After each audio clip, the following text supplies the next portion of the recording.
Peggy 16.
God damn it. Where are you? Why aren't you picking up your phone? You've been gone for months. Your checks keep clearing, but nobody has seen you. Where are you? Look, I understand this is above my pay grade, if you will, but if you get this, I need you here next week. If you somehow get this message and somehow have the strength to show up, main event, boomer bust ladder match. I need an ace in the hole. Things aren't good. Things are really, really fucking bad since you've been gone. We need balance, order, chaos back. We need you back, Doc. And honestly, I need you in my corner next week.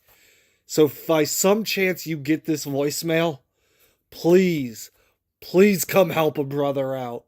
We really, really need you back on Warzone right now. So for everything it is holy, please tell me the doctor is in. Hey, wait, what are you doing here? Nope, give me that camera. You weren't supposed to see that. Oh, crap. Come here, give me...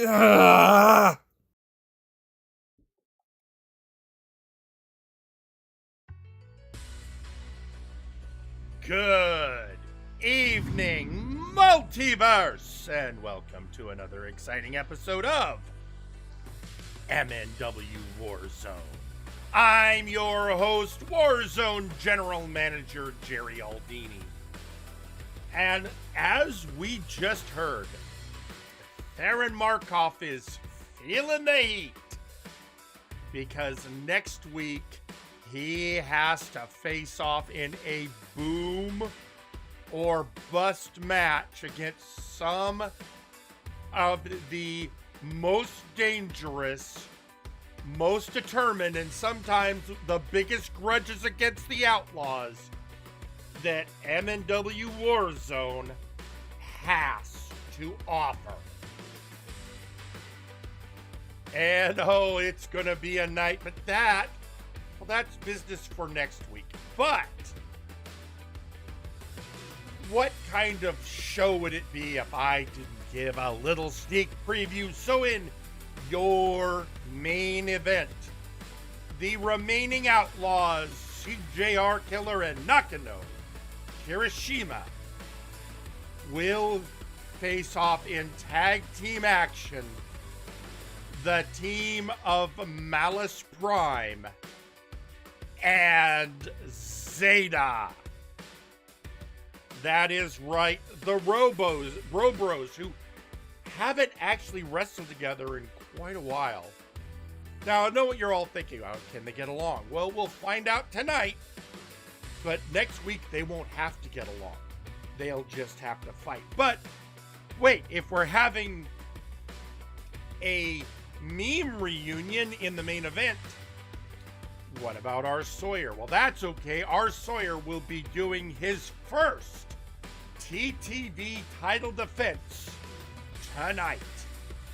And as if that weren't enough, the Night's Watch will be defending the Multiversal Tag Team Championships. That's right, it's a packed show, and if that weren't enough, we all know that we have coming up the Kings Road Tournament, where the winner of that tournament will face the Blue Hood at Multivania. And everyone's wondering, well, Jerry, who's in the tournament? That's a great question. And for the great answer, let us head to ringside, where the champ himself is going to let you know.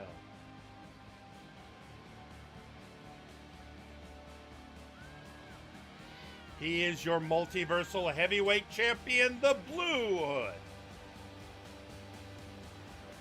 And now, of course, everyone's wondering, who's he going to pick to challenge? He's been lately giving up-and-comers title shots.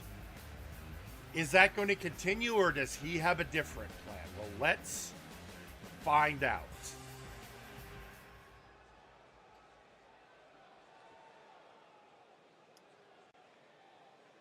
The Kings Road Tournament. The best of the best facing each other in competition for the right to face me at Multivania. Now, I hear a lot of people saying, oh, I'm gonna lowball it. Oh, I'm gonna make it easy on myself. Well, no, that's not what's gonna happen. I worked with Jerry on this list, and we picked top tier talent to face me in that eventual matchup. But first, they have to face each other. But enough of the foreplay. Let's talk about who's in the tournament. Well, first up, you know, he called his shot and people say he has to earn it. So let's let him earn it. Tommy Black. And who will Tommy's opponent be? Well, former Multiversal Heavyweight Champion Louis McDonald. And let's keep in that theme. Two other former Multiversal Heavyweight Champions will face each other in round one. Those being TJ the Mint Gable and El Albatros.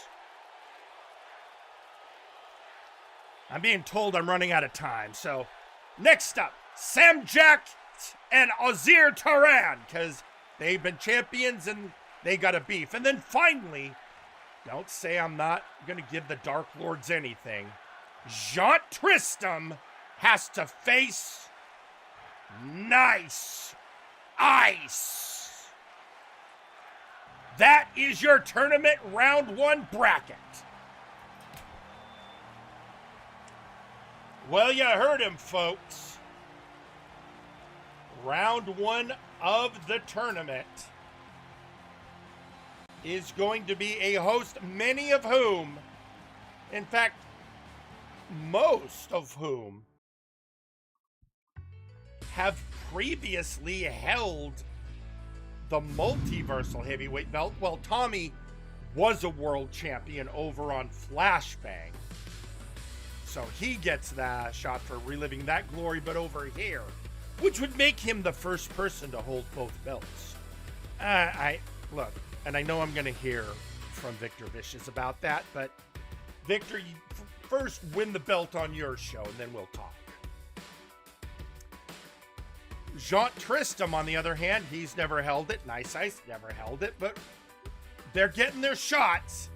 Because, honestly, if I don't get a Dark Lord in there, it's going to make my life in that year anyway. So, let's just cut to the chase.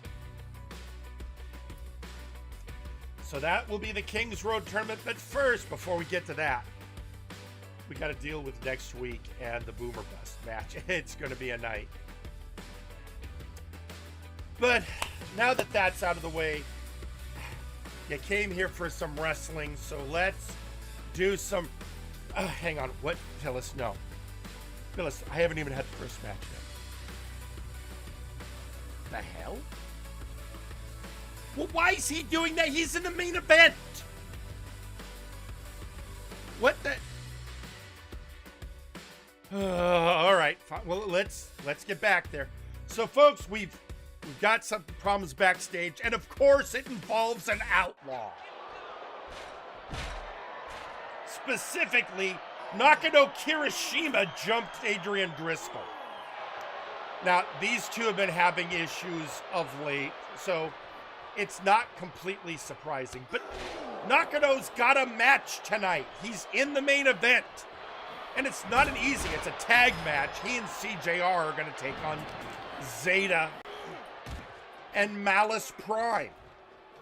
But yeah, no, sure. Let's go pick a fight with Driscoll while we're at it. That sounds great. That just sounds great. Let's do that.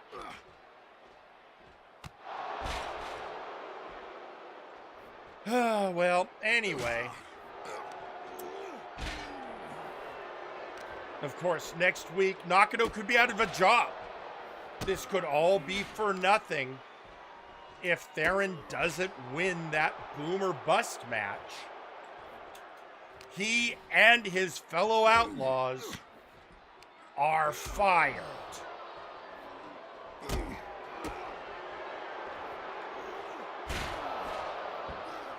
But for right now, he's taking it to Driscoll, the Wishmaker. And, oh, slam down. Yeah, say what you will about Nakano. He has taken the ethos of the Outlaws to heart, and he plays for blood.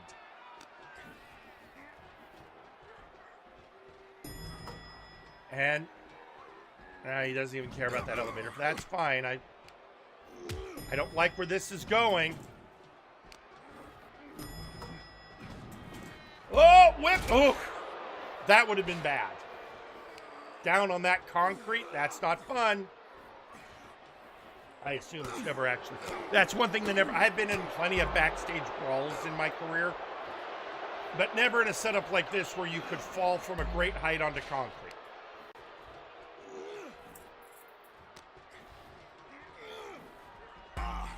Oh, just bouncing him off.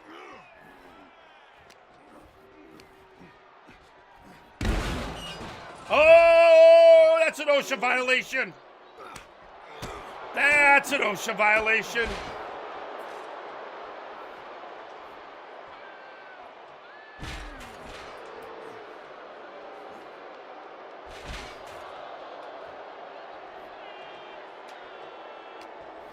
And, Adrian getting him in a headlock.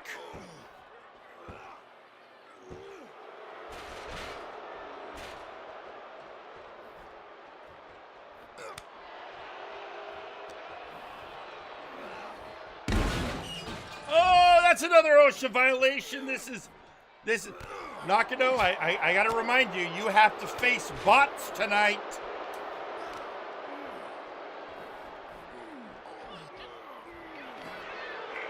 Now, and you might want to be in good shape because it might be your last match ever.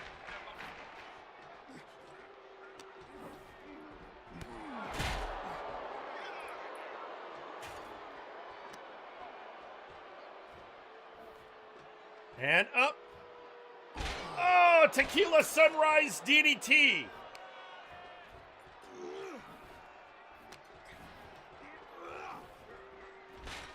And again, Nakano to the the platform, which is better than going over. But I think he's been busted open, and that could be an oopsie daisy.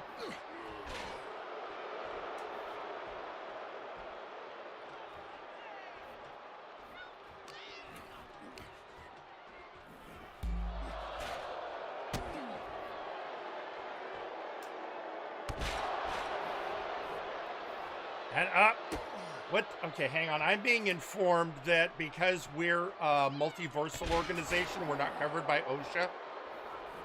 We're apparently being covered by something called OSHI. I'm not sure what that means, but apparently their regulations are a little different.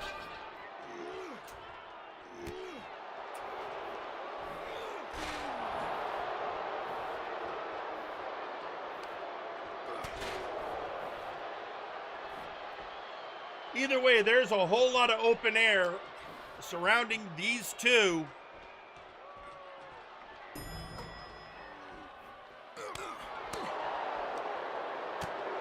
Oh, clothesline, bringing him down.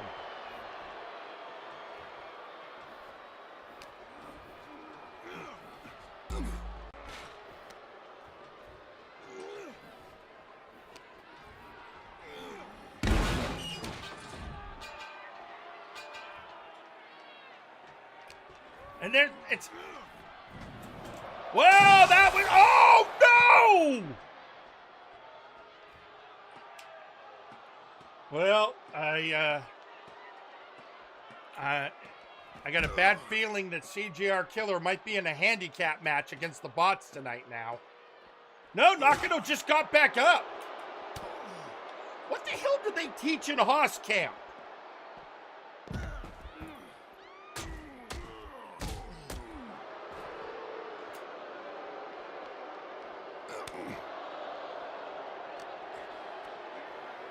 And up, picking him up. Oh! I'm going to be honest, Adrian. If being dropped from a great height into a spotlight doesn't stun him, I don't know about pile driving him onto concrete.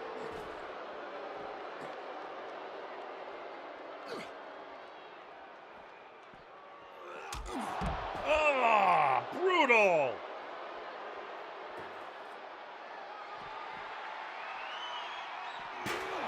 At this stage, I feel like I should just be calling this like a Mortal Kombat announcer. Brutality.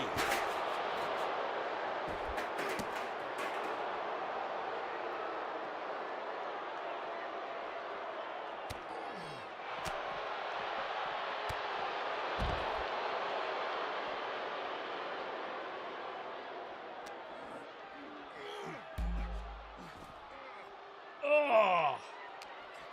All right, well, at this point, I'm seeing all these brutal moves. At this point, though, it almost feels anticlimactic. Except they're still fighting. Now, those of you wondering about security, apparently it's an OSHI regulation. We would have to give them hazard pay.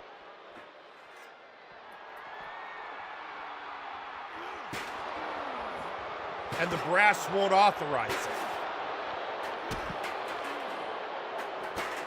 However, the janitorial staff is on standby. And considering they were all trained by the professional,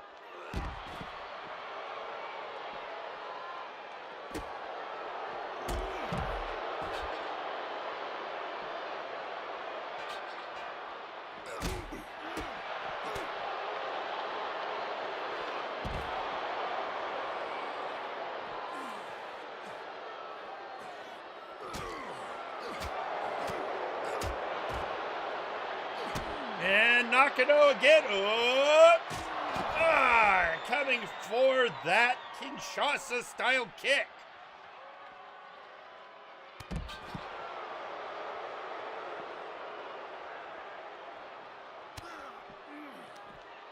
Now going and... Oh! That looked painful. He probably learned it from CJR.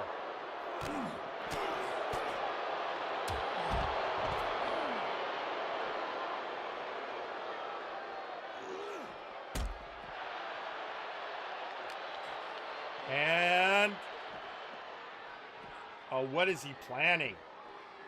Looks like he's trying to get to that elevator. Maybe he wants to return the favor of throwing him off, but Driscoll goes, I don't think so. Oh, then Driscoll just throws him back in.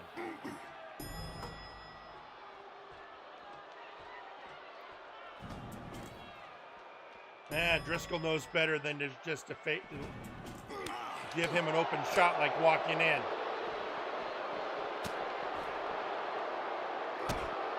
There we go. Driscoll's getting his gumption going. Throwing him in again. I feel like he's just mocking him now.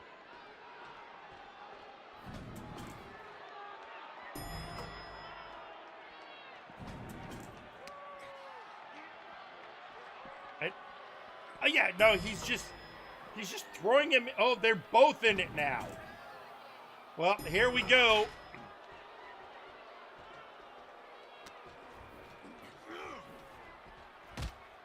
Bouncing him off the wall. Oh, that rail held. Gonna have to talk to maintenance about these.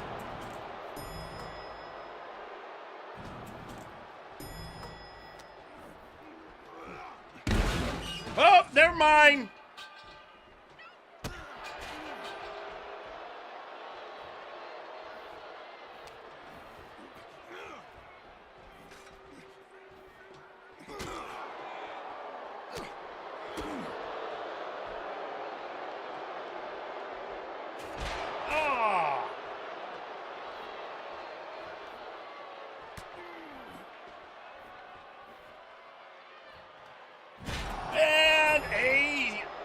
Stunner.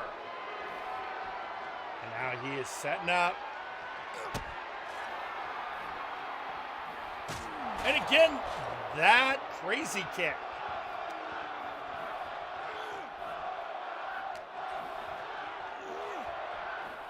And there he returned the fan and then just jumps off.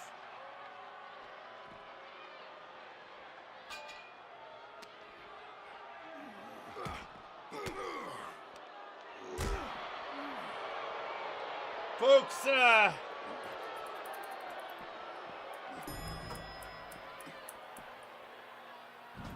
you know, we had and we're still going to have our opening match. It's just, obviously it is, all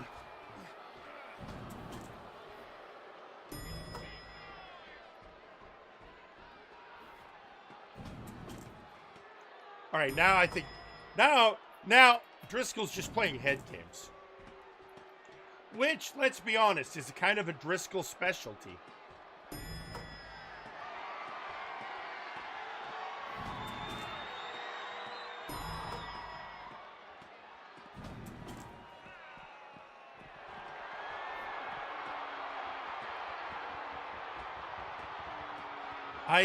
This is definitely an interesting strategy being deployed by Driscoll. Oh, did he? Yeah, he just got him to taunt to body. Oh, reversal. Maybe not so taunt to body as I thought.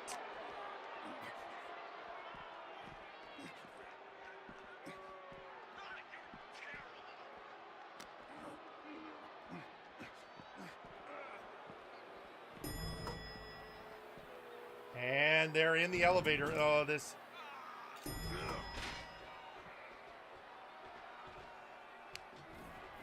So the question. Oh. And again. That's twice. And this time, instead of landing in the light, he landed on the remnants of those barricades.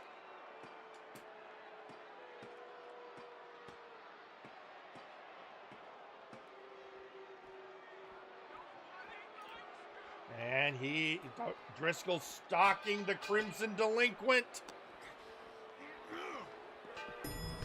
And once more into the elevator.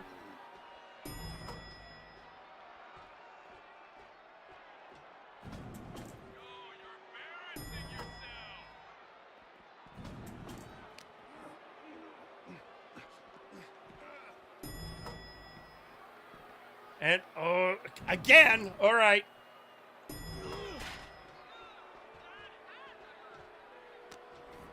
Driscoll now. Oh, thought it was his turn to go over. I guess not.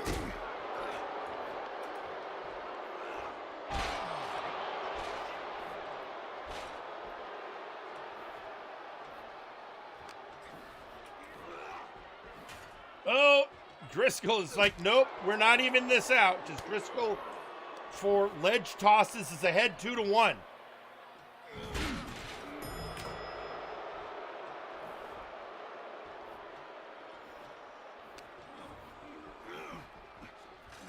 And again, resists going over. And they're in the elevator again.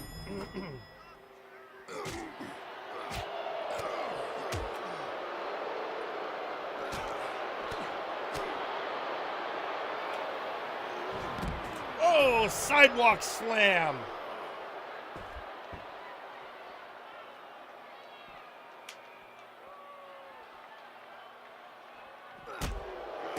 And now getting those kicks in. Hiroshima loves those kicks. And now a diving headbutt.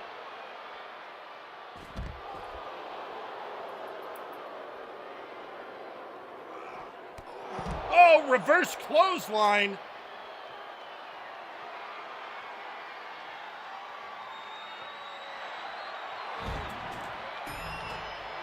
And now he's choking him out. He's choking him out, folks.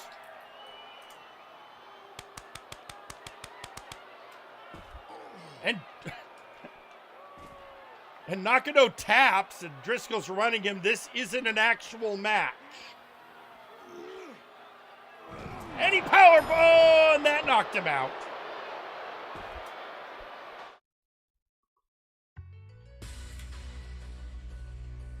Folks, that was A, brutal, and B, Nakano is still scheduled to be in your main event. Now, we haven't even had our opening match yet.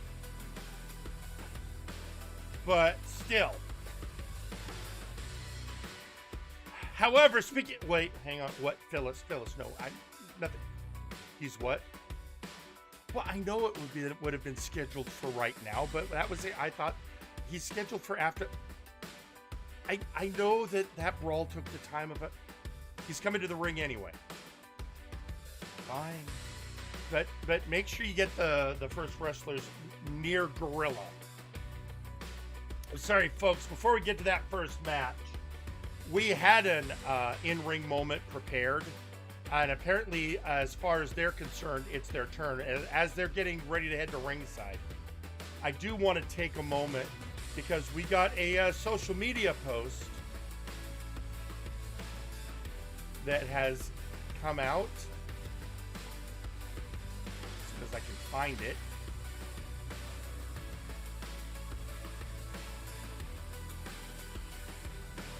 There it is.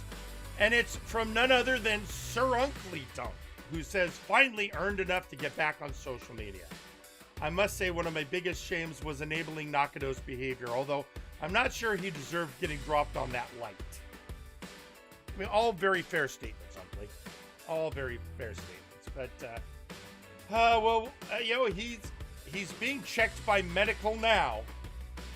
We'll see if he is cleared to be in that main event match. Otherwise, CGR Killer has to face Meme in a handicap situation. Oh, all right. The person I was talking about is heading to ringside now. And you'll understand that he wasn't going to wait for anyone because it's Chasley.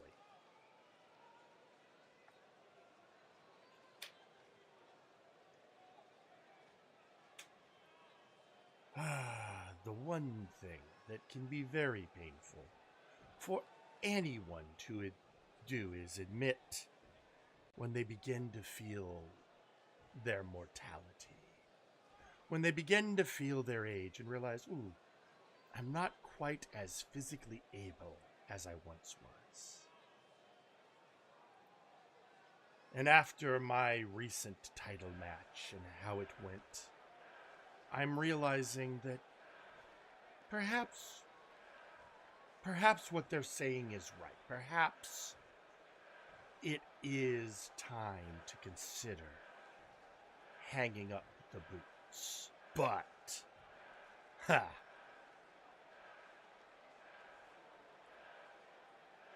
if it is to be, as I've said, I have no intention of going quietly into the night.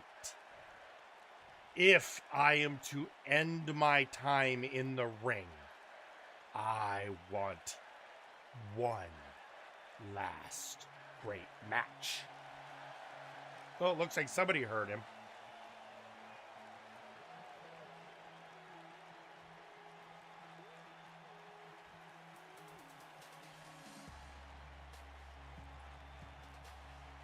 It is Grizzly Adams, Chaz's fellow Murder Cave member, who has lately been running with OTP under the title The Wild Boys. Who's also been very openly speaking about feeling it might be time to round up his ring career, which is what set Chaz on this spiral in the first place.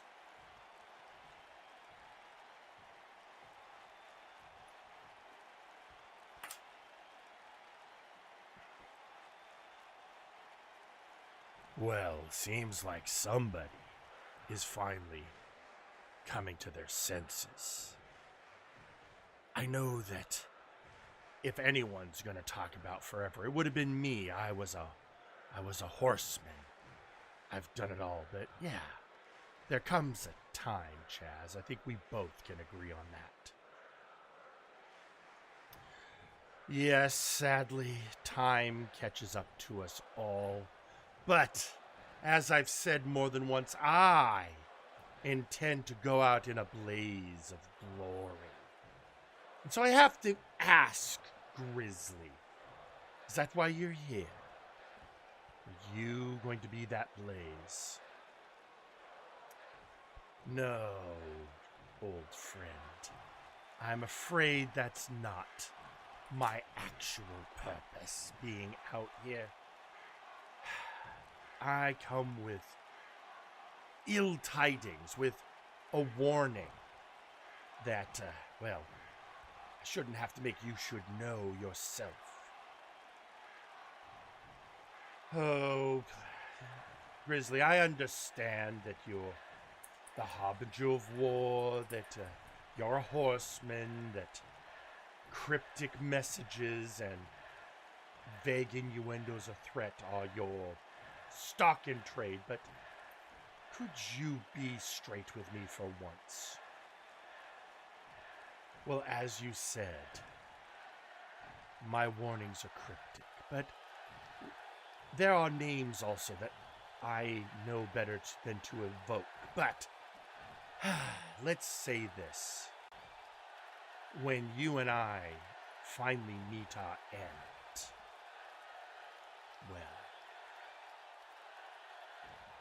well, what? Adams, out with it, man! Out with it. What could be so bad that you cannot just say what you mean? If it is to be our end, what? Don't just come out here and gawk at me. Oh, you should know this, Chaz. If there is to be our end, it will only take one form. It can only be one man to end us. And we both know who I'm speaking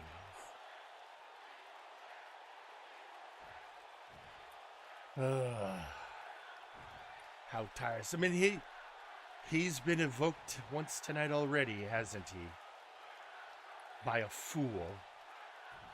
And now by a harbinger. Well, you are the one that decided you were going to name him Death.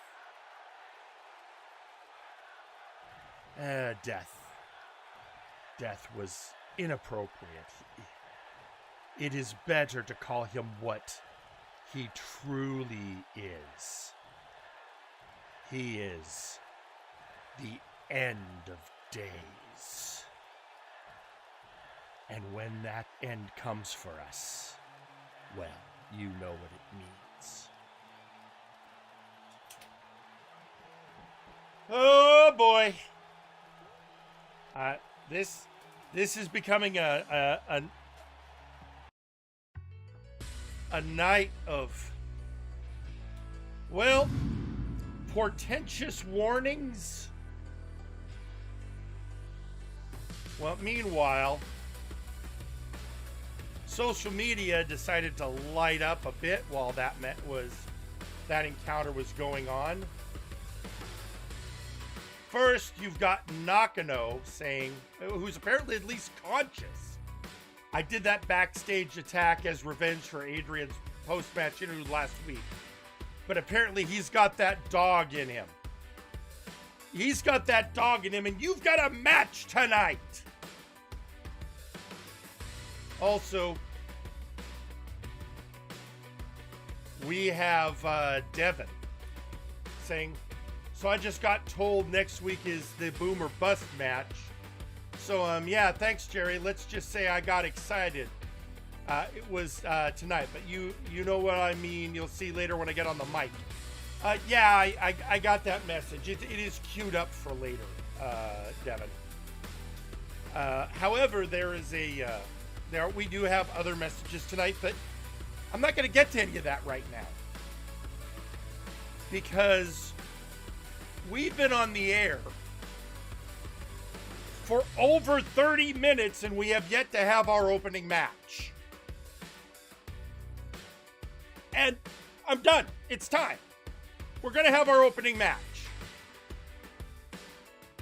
We're going to do it. We're going to do it right now. So I just need to make sure everyone's in Gorilla. Apparently they're still cleaning up the backstage area.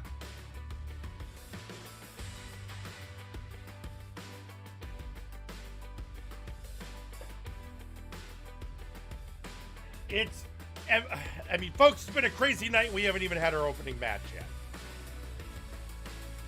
And we still have a TTV defense. We have a tag team championship match.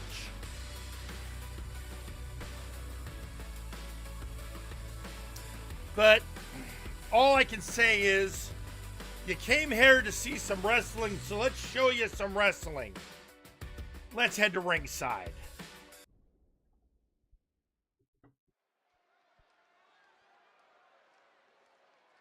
Your opening match is scheduled for one fall. Introducing first, Tiki the Troll. One half of Soul Train, Tiki the Troll. His partner, the Punk Master Ghost, is in that Boomer Bust match next week.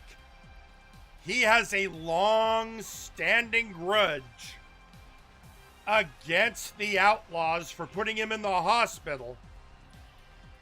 Now, Tiki has a little bit too. They did poison him. Because, let's face it, it would be a shorter list to state who the Outlaws haven't attacked or offended or brutalized.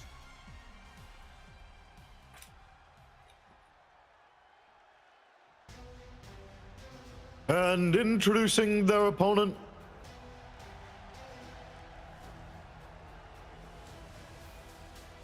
West Wind. And the Angelic Warrior, member of the Night's Watch, and the rest of his faction are going to be defending the tag team titles in your penultimate match tonight. Against who? That would be telling. They've been challenged by Hero Time.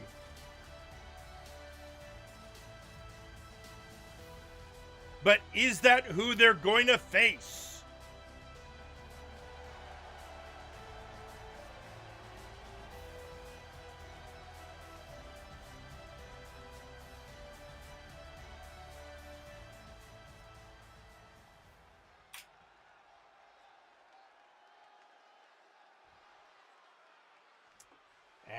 And we're getting ready. I just realized something kind of interesting. Do Tiki and Westwind have the same color hair?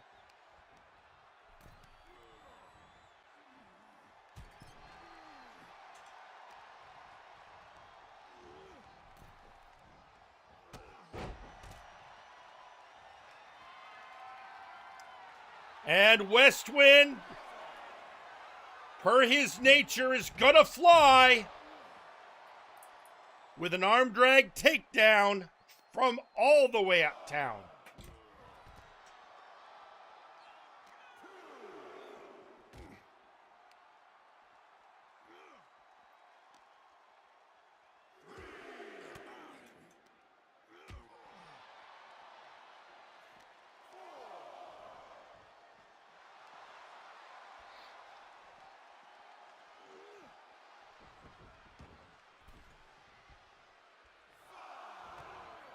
Whoa, Westwind knocking him all the way back out into the outside area.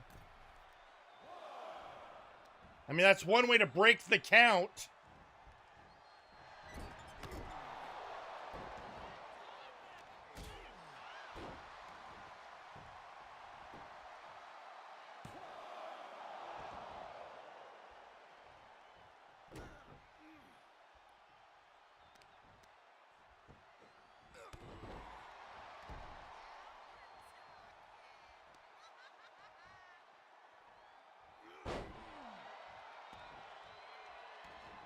And Westwind with the advantage over the troll.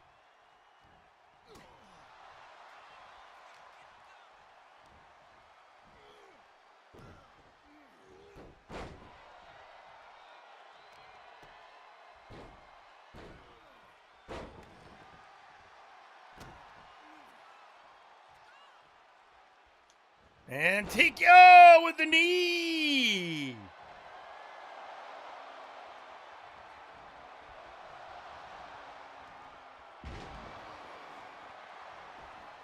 And going for the pin. And a 1 count, which at this stage is about what I'd expect.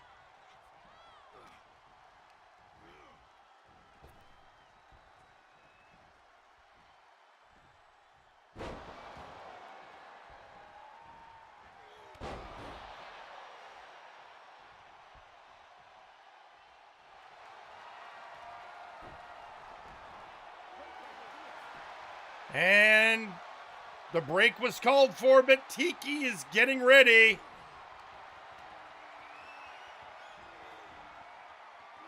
For the bitter end. Or the troll toll, as he calls it.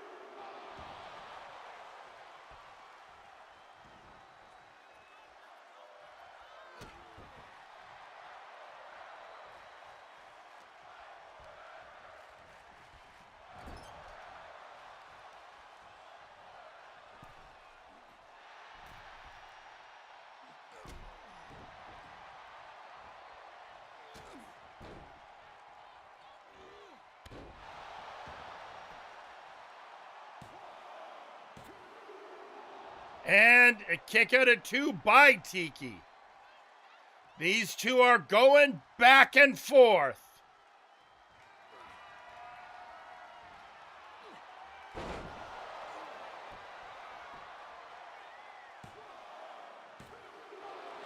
And another kick out.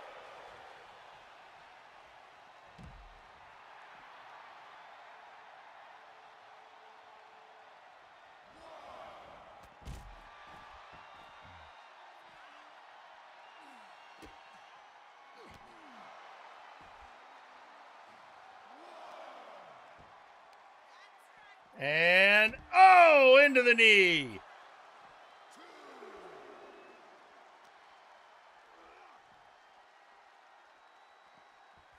And Westwind back into the ring. Went for a sliding kick, but Tiki got out of the way, but not out of that one.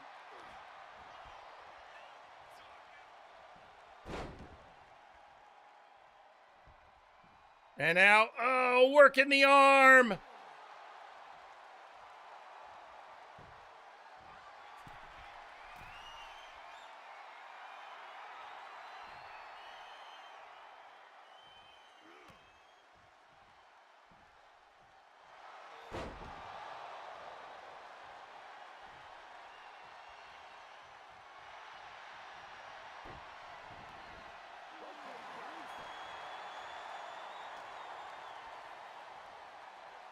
And Tiki repositioning Westwind.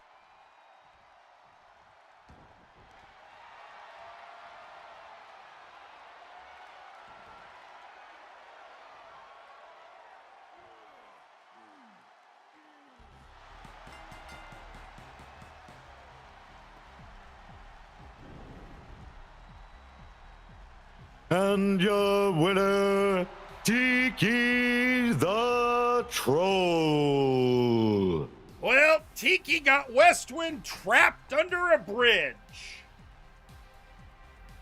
And that leg submission maneuver did its job.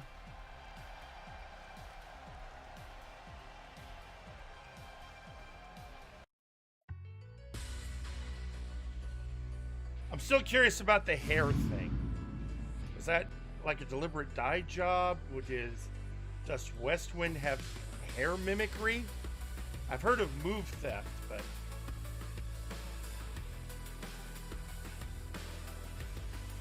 oh well. Well, we have a lot more to go tonight. As for our next,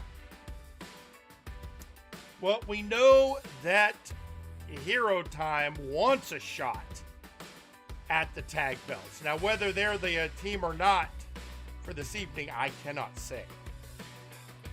But remember, Hero Time is a large organization.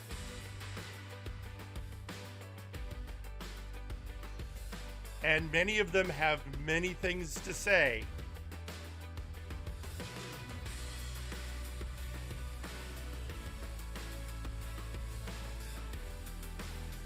And one of those that has something to say is none other than the multiversal ant.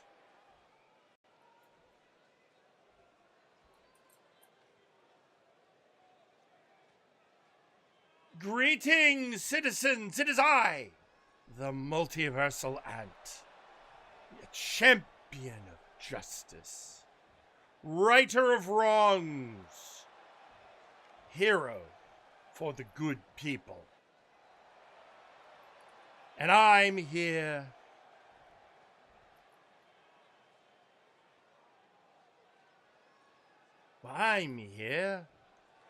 to cheer on my fellow heroes. It's not all about the ant. It's about Hero Time. It is about the collective that is going to bring justice to the multiverse.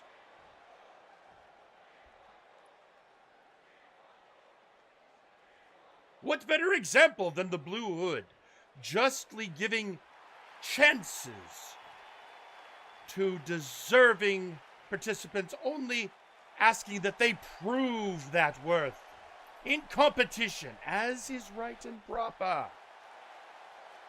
But of course, I would be remiss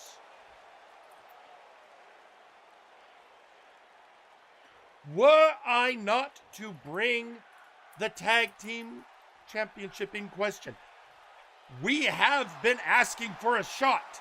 Eustace, Kane, Power Surge, all have been asking for a shot. And all I know is this: tonight there will be a multiversal tag team match.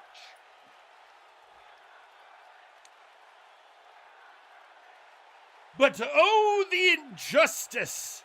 For it is not Hero Time facing the Night's Watch.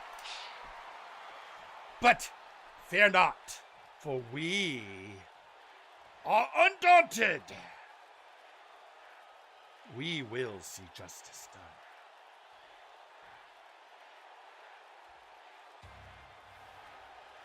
Fare thee well, good citizens of the multiverse. He is exuberant. You know what he reminds me of? He reminds me of Blue Hood back when he was Daver Man. In a lot of ways. Maybe he's modeled himself off of Daver Man. I mean, it's possible. But no. That is Yeah, he has let the cat out of the bag. The team facing the Night's Watch is not Hero Time, the team that have been challenging them for a while now. But who is it? Well, let's just say that Alistair has said it is a team that is worthy. Which I think is insulting. But then no one asked me. And then, of course, we've got, as was stated earlier tonight, the Kings Road Tournament coming up from the Blue Hood. He and I sat down and figured out an excellent bracket of competitors. And if you weren't here at the beginning of the show, let me go down who those will be again. The Ginger Boy Tommy Black versus Louis McDonald. TJ the Mint Gable versus El Albatros. Sam Jax versus Ozir Turan. And let's face it, there's going to be a grudge there. And then Jean Tristam versus Nice Ice. The two who have never held a world heavyweight or multiversal heavyweight championship. And they're all itching for that shot. One of them, though, did have something to say. Now, this is, please know, this was before he learned he was in the Kings Road Tournament. But let's hear from the trustworthy one himself, Sam Jax.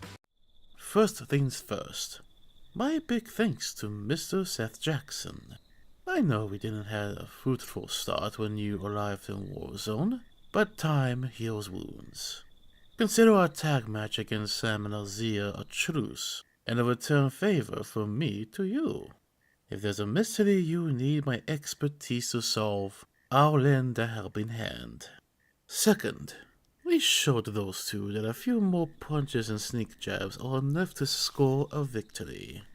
If the last few months have taught me anything, once in a while you can cut loose, especially on someone that everyone can agree to hate. Isn't that right, Azir? It's sad to see such a wealthy man, one that can feed life and civilization, does not feel a modicum of joy. No satisfaction. You're embarrassing yourself. I, Sam Jax, continue to move forward and be a better full-born vampire. You, Azir, remain stubborn and refuse change. A big speed bump in my load. I will find ways to continue to prevail. And one of those ways the trustworthy one can prevail is by beating Ozir Turan in the Kings Road Tournament. Could you see it? Sam Jax getting a shot at a second run as the Multiversal Heavyweight Champion at Multivania and doing it the right way. Oh, the possibilities. But for now, we just need to get to ringside. We've got a match. No story here, folks. No grudges. I'm just throwing two wrestlers together. Now, am I taking two of my problem wrestlers and making them fight each other? Yeah. Because sometimes that's what you do. Let's head to ringside.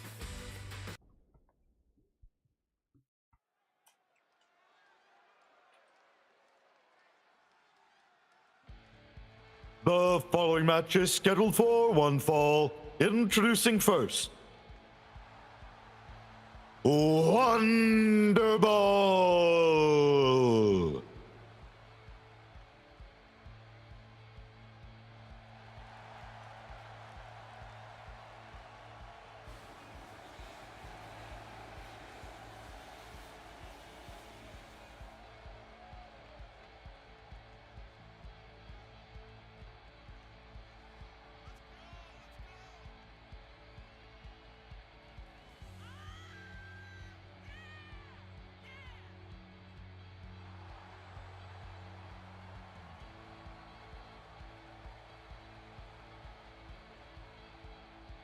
And it's Wonderball. A man who keeps encouraging other people to cheat. Well, let's see if that strategy serves him well against this opponent.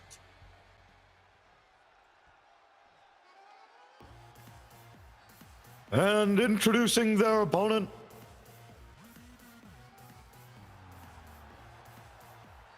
Raphael Samson.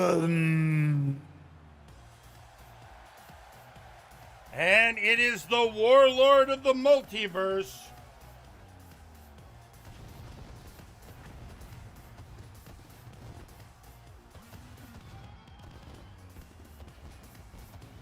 so here he comes, facing Wonderball.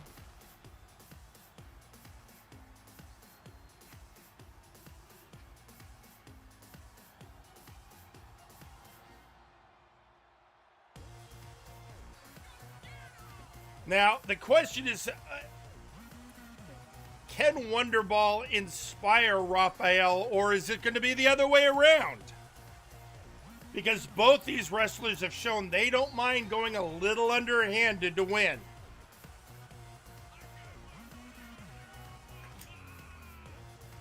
If anything, I figure they're both going to be disappointed that there's no one to backstab over this.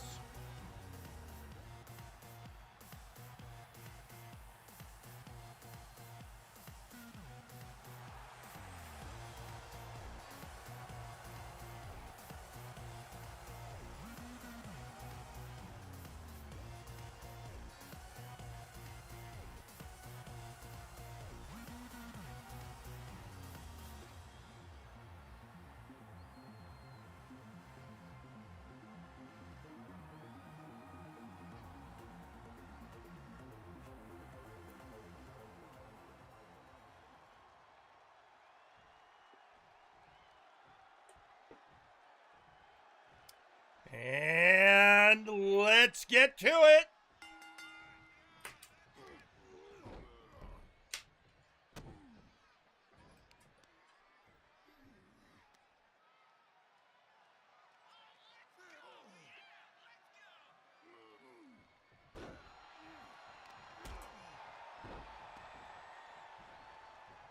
And here comes Wonderball, the one-man choking hazard.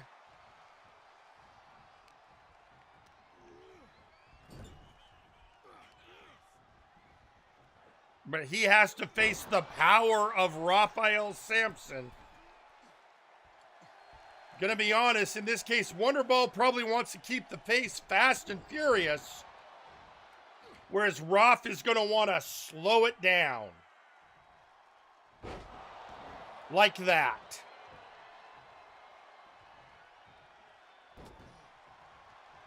Oh, jawbreaker from Wonderball.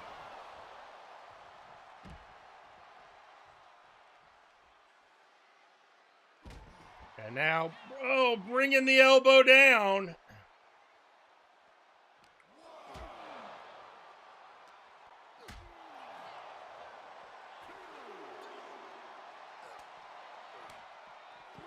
Oh, and down goes Wonderball.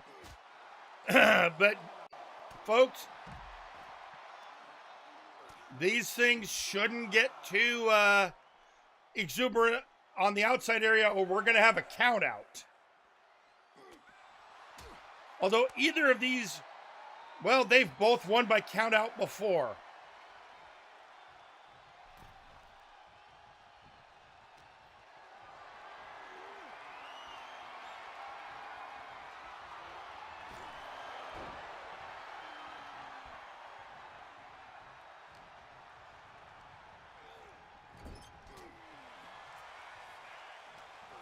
Oh, and kick to the gut.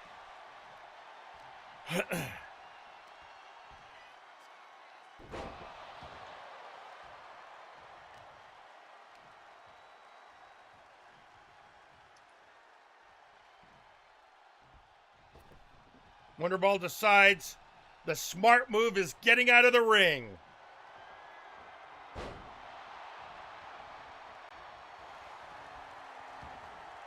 Oh, Wonderball going for a pin.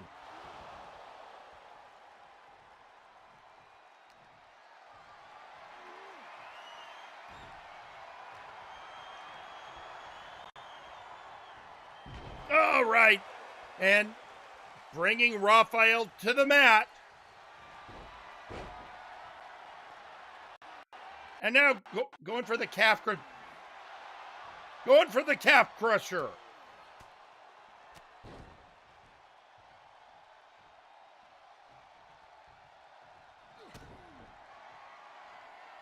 And now Raphael brings biblical proportions.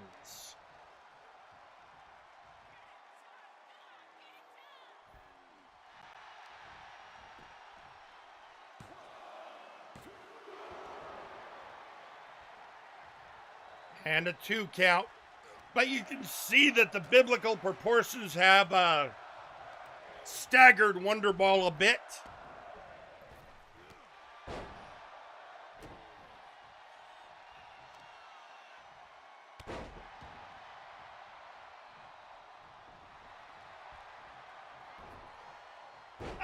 DDT, and he busted Raph open.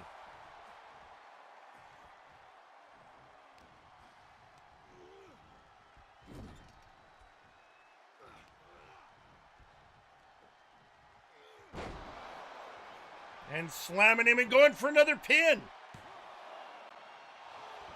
I don't know that pinning is the go-to strategy for Wonderball against Samson.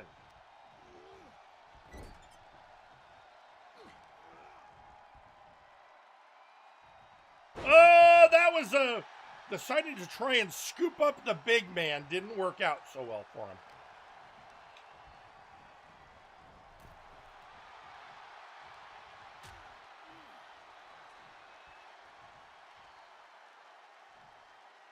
Oh, slammed under the ring apron.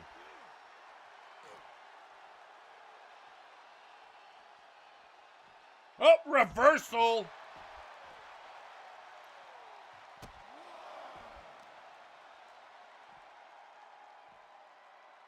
Oh, rough punishing Wonderball.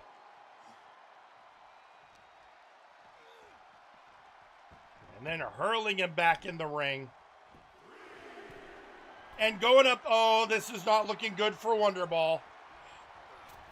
Oh, shoulder block.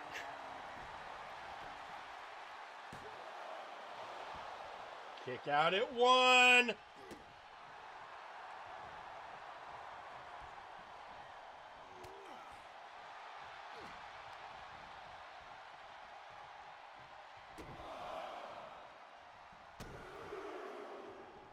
And a clothesline to boot.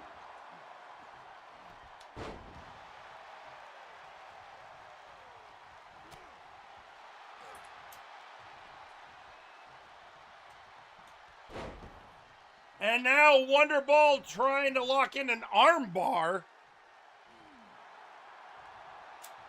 I'm going to assume that is a softening up for perhaps an eventual ban this.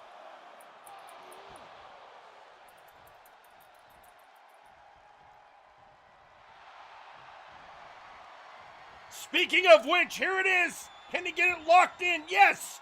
Ban this, locked in.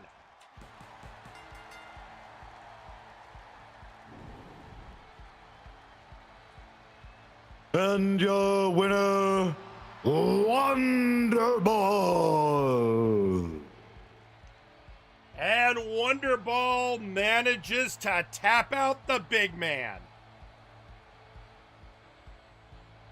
And I'm sure it's just adding fuel to the fire for this guy.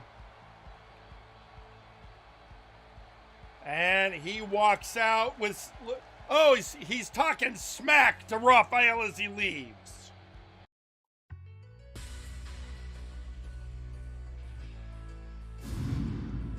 Well, folks, I mean, that's how it goes sometimes.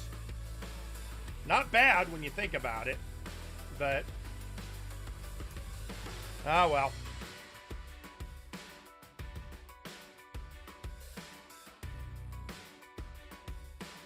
Well, as we have been talking all night, next week is the Boom or Bust tournament. And I'm sorry, not a tournament. I got tournament on the brain from the Kings Road. No, it is a ladder match. 8 competitors, one of whom is Theron Markov, who has to win, or the Outlaws are all fired, gone, kaput.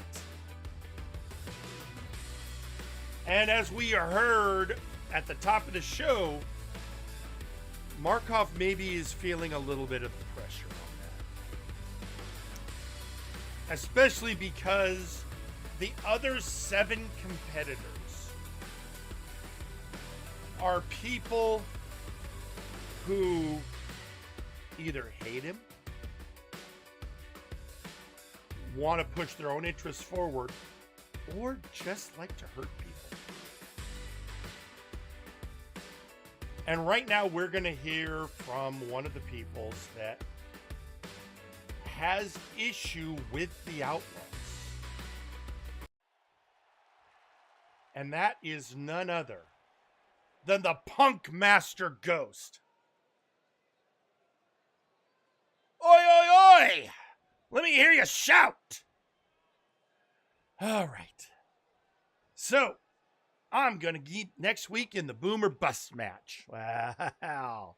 I like the sound of that. And I know everyone's like, oh, hey, you might get a title shot. You get that briefcase. And yeah, that'd be cool. That's not why I'm doing it.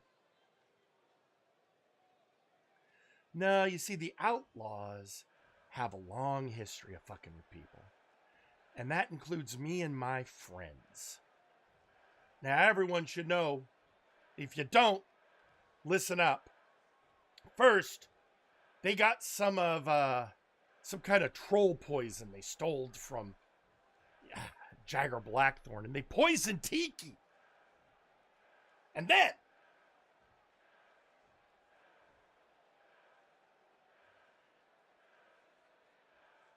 CJR Killer ran me over with a car. Now, I know what you're thinking. Dude, you're a ghost. Why do you care? Look, when you make the bumper of the car out of wrought iron, messes me up. Messes anyone up, especially ghosts. And I was in the IC Boo for months. You know, getting ectoplasm infusions.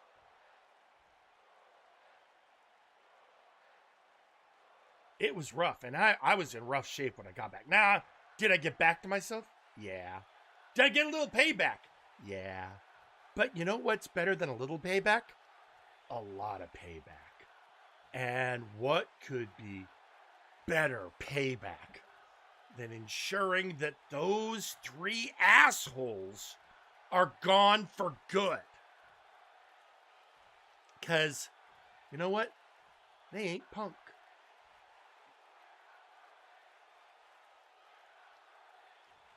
No, they ain't hardcore. They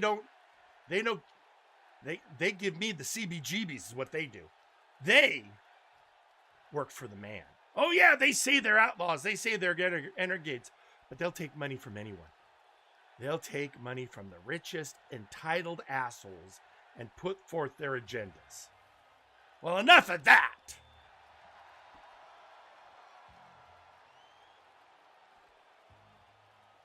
Well, there you hear it. Punk Master Ghost with a bone to pick. And he is going to be one of the people in that match. Now, another person who's going to be in that match who, it happens, folks. You get your calendars mixed up. You think, oh, wait, what day is it? Is today Tuesday? Wait, is it next week? I was talking to a friend of mine, a bar owner, who thought that last weekend was the 4th of July. I'm like, dude, no, anyway, that's a whole nother story. But somebody who is going to be in that boomer bust ladder match that thought it was this week was none other than Devin, who, well, he gets to be in that match because of the hustle. And he made a promo, and I could have saved it for next week, but I'm going to play it, and who knows, maybe he'll record something for next week. So let's go hear what Devin has to say.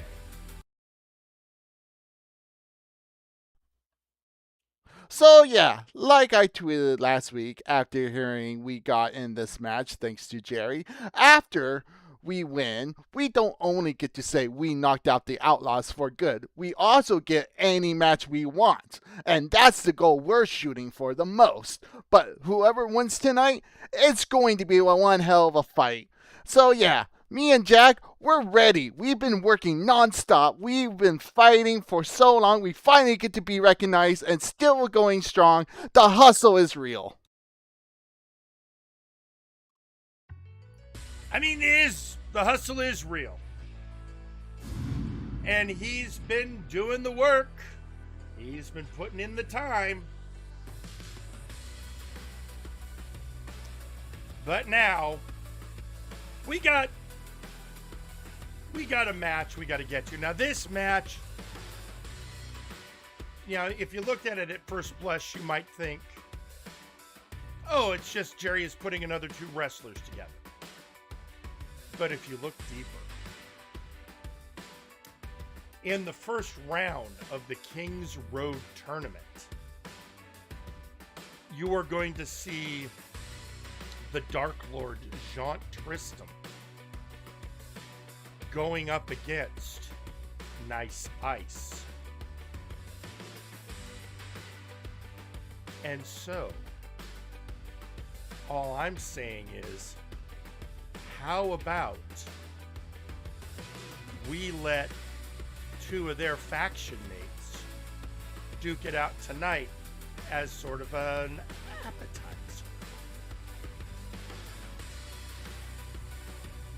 Who am I talking about? Well, let's find out by heading to ringside.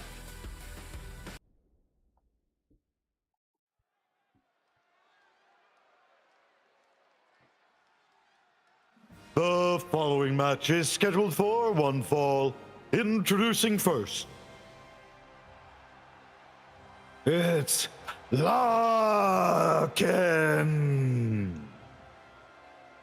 There he is, folks, the best stand-up comedian to come out of the East German Super Soldier program.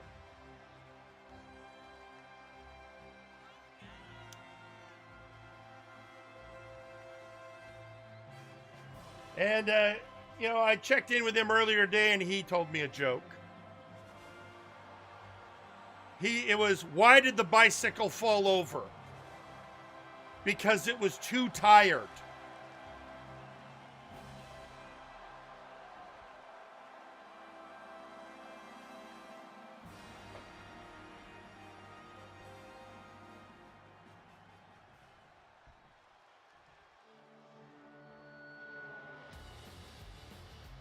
And introducing their opponent,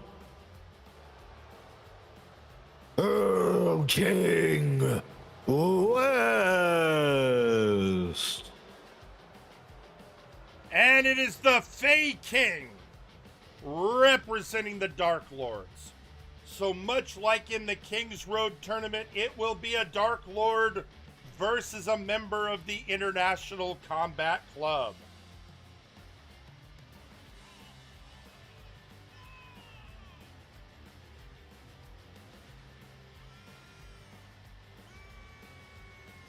So, will it be the Fey King?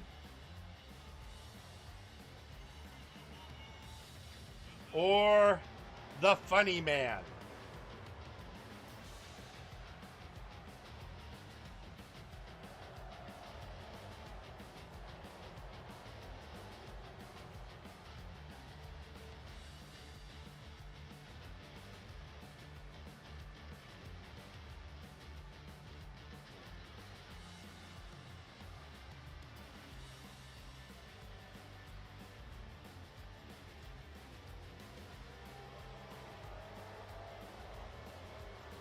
As Wes looks at the crowd, no doubt thinking to himself, well, I am better than all of you.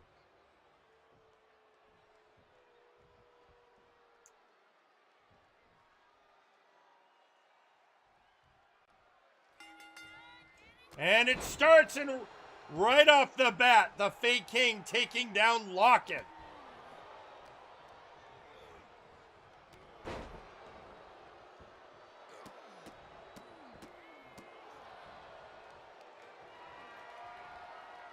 Hoisting him up and slamming him down.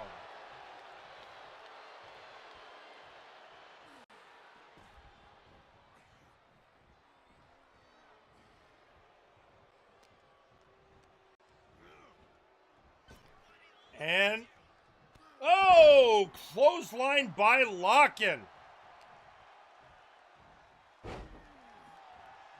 And now floating over and, oh, punch to the gut.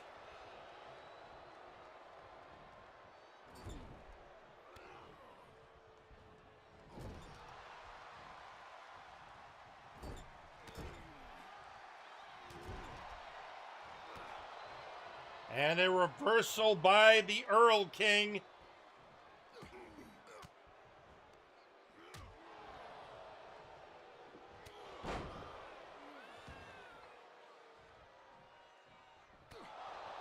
Uppercut, gut punch.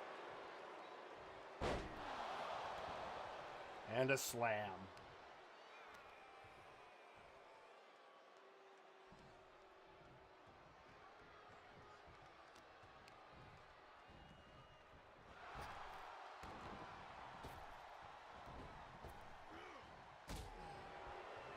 Oh, whipped into the ropes. Oh, but the Earl King misses. Not that time.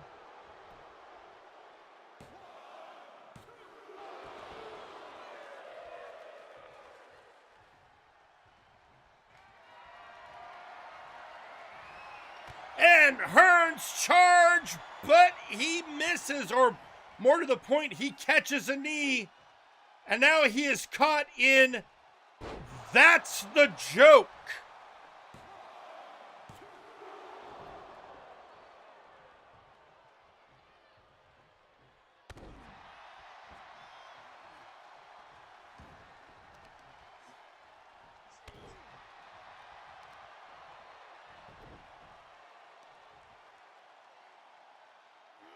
And now working the leg of the Earl King.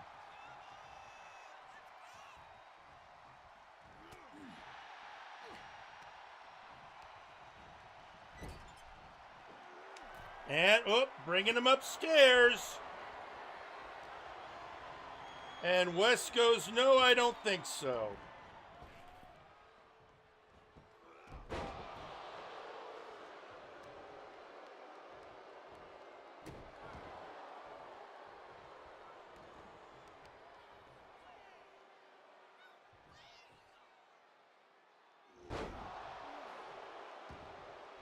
And now, pushed off by Locken.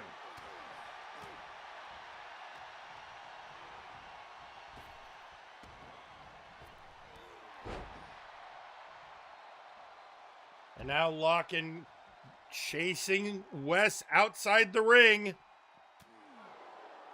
Not done with the Earl King yet.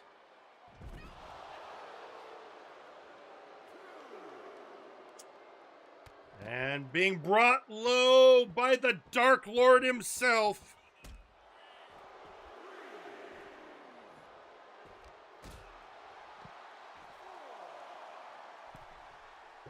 Locken getting back in the ring. Oh! Ducking Wes, ready for the taunt to body, but Wes still getting his shots in.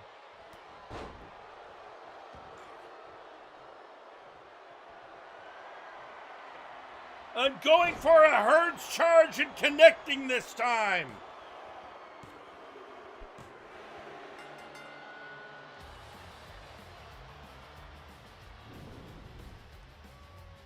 And your winner, Earl King West. And Earl King West emerges victorious, and that leads to the question, will this be prophetic when Jean Tristram takes on the Siberian Cyborg in the Kings Road tournament.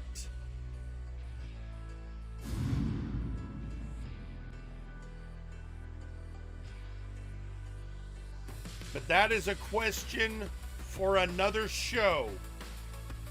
For now, we have more to get to for this night's action.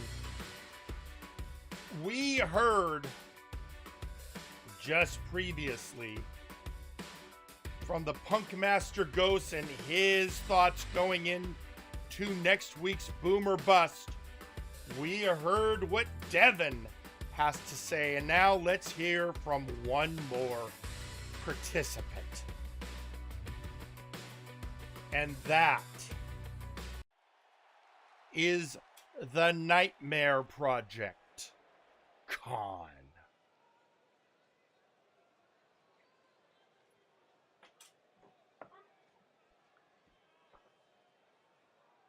Boom or bust. I like the sound of that. Sounds destructive on either end. Although I'm being told it's boon or bust, and that doesn't sound as enticing. I like the boom, personally, but I get ahead of myself. Outlaws. It's nothing personal. I want to be clear, and I'm sure you understand.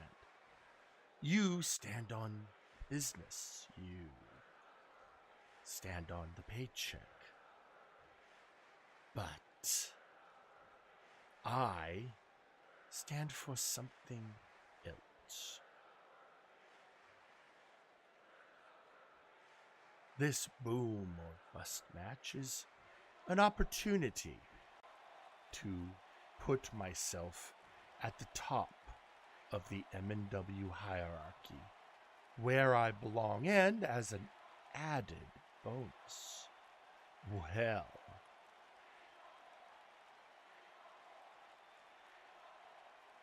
I get the chance to eliminate multiple roster members for good.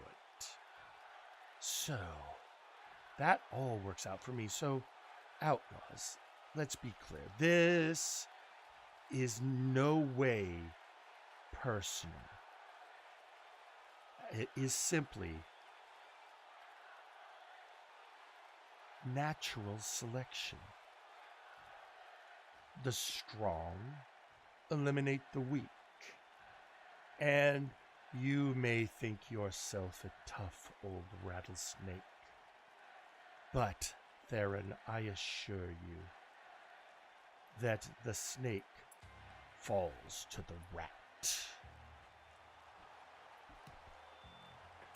Well, there you go. And this is why I put Khan in that match. He's in it for the love of the pain. I know what I said.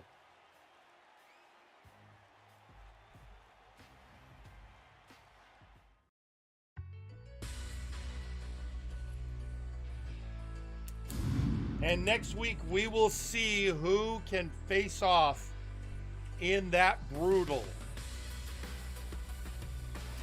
boomer. And it is boom or bust, by the way. It was going to be boom or bust, and somebody felt boom was better. You heard correctly, Carl. No, I'm not saying I'm changing it to retroactively fit what Khan said. What? I would never do anything like that. And don't forget that tonight we're going to see two other members of that match in your main event.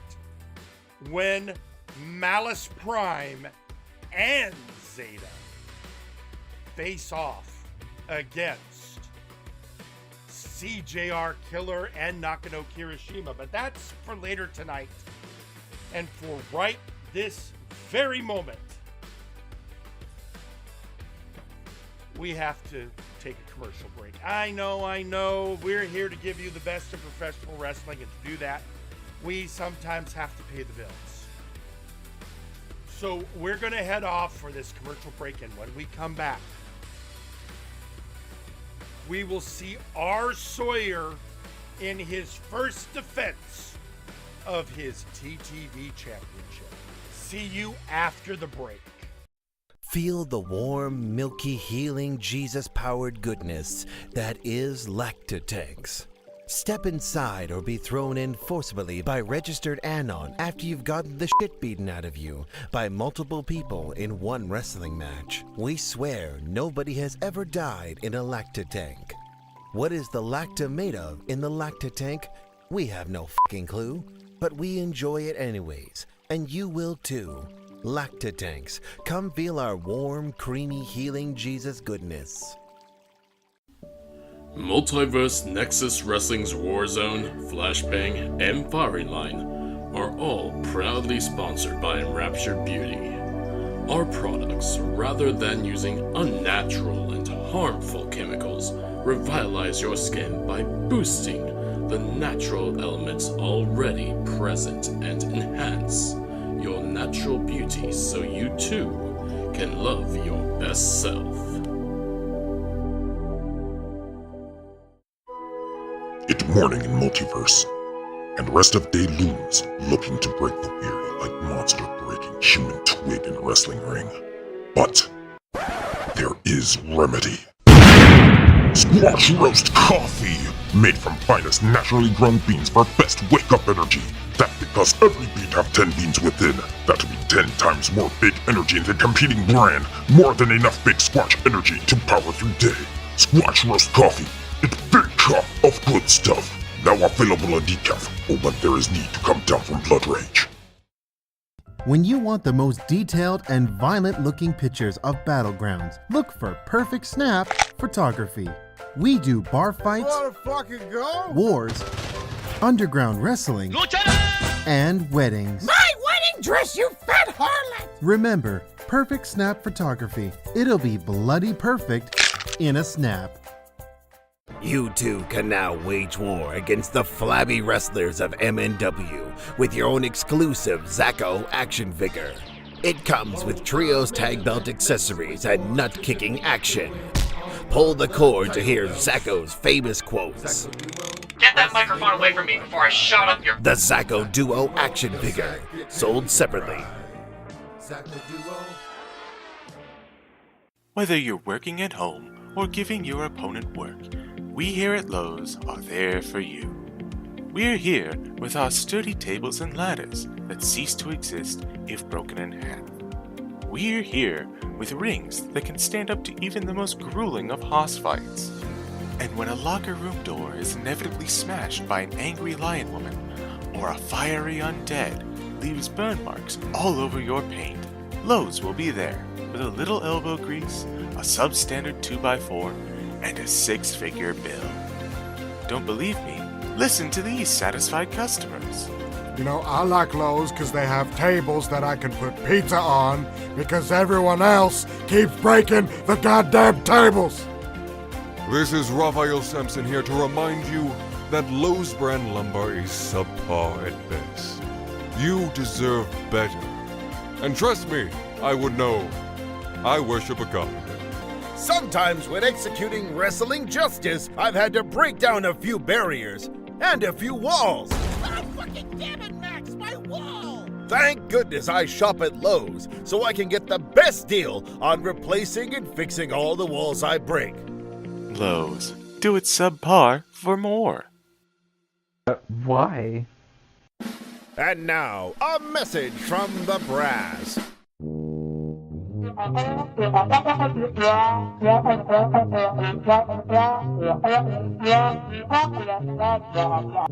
This has been a message from the brass. Have you or a beloved faction member suffered from a preventable workplace injury, jobber discrimination, threatening lawsuits from VIP, or harassment from Trashman Jones? You may be entitled to financial compensation and physical retribution. If so, please call Gorwheel & Associates Law Firm to schedule an appointment. We handle all cases, whether they be civil litigation, criminal litigation, or a backstage beatdown. We understand it's tough out here in the Nexus, and you need someone to both watch your back and break the other guys. So call 1-800-NEXUS Defense. And remember, you don't pay a fee unless we get blood and money for you.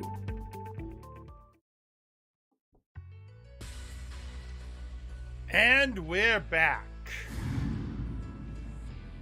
And so our Sawyer, well, before we get into it, I just realized I have a social media post from Devin. And he is saying, yeah, Boom is way better. Also, love your outfit. And also, I wouldn't mind getting in the ring with you and an amazing match. Don't care who wins, what you say. That's the hustle. That's the hustle of Devin. Even willing to get into the ring with the constant nightmare, the Nightmare Project, Khan.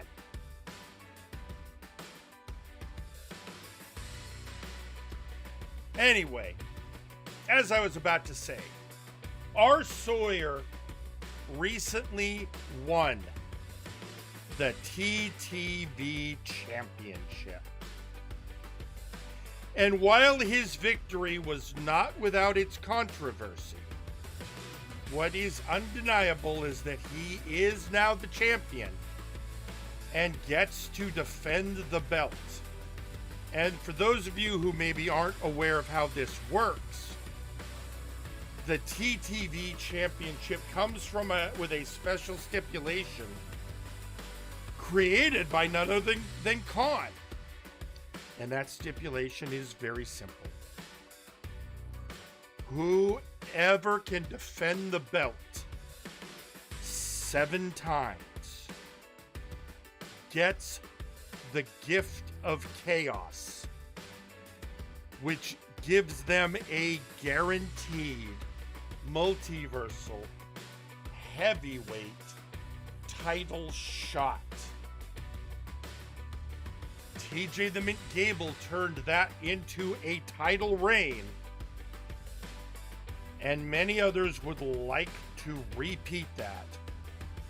And I am sure Sawyer would love nothing more than another go as the Multiversal Heavyweight Championship.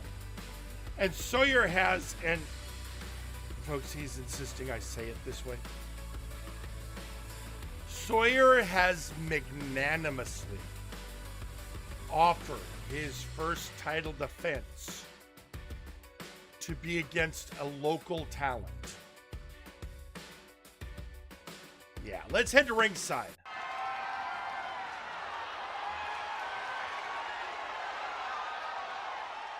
The following match is for the TTV Championship. Introducing first,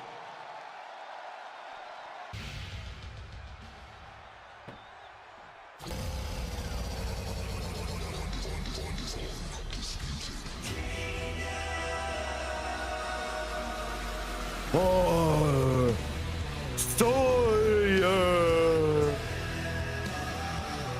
There he is, folks, your TTV champion, R. Sawyer, facing off against Carlos Madero.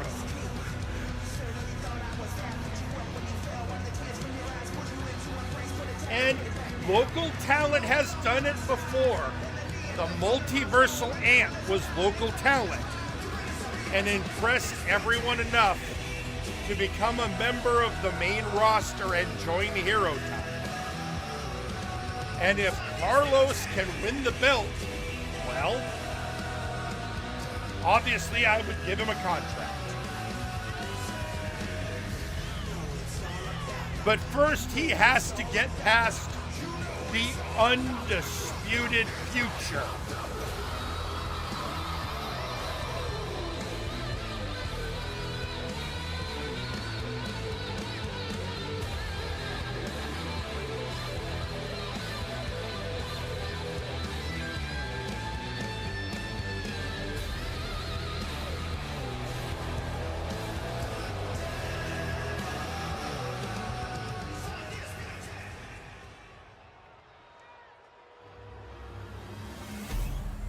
There it is, and this will be defense number 1.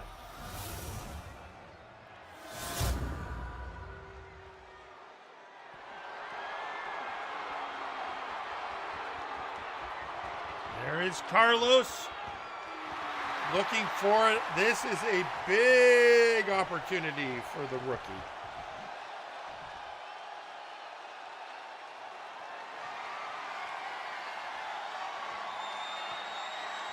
And Sawyer being Sawyer.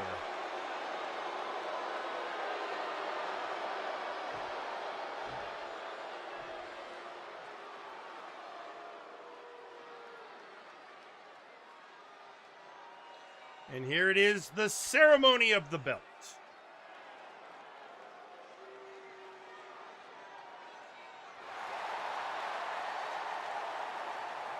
And now that that is done, it is time for our first title match of the night.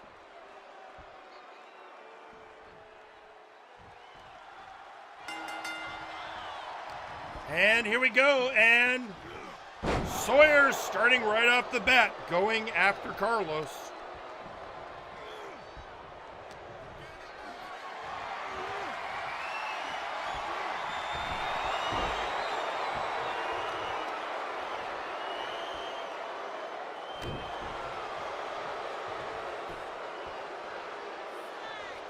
And basically, I think Sawyer's asking, are you not entertained?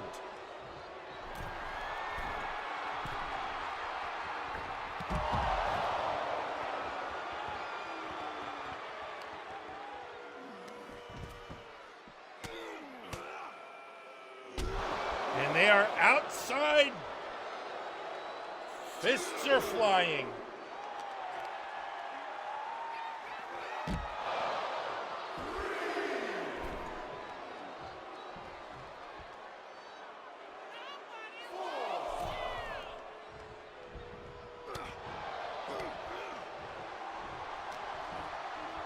And now Carlos bringing Sawyer to the corner. Can he capitalize on this advantage?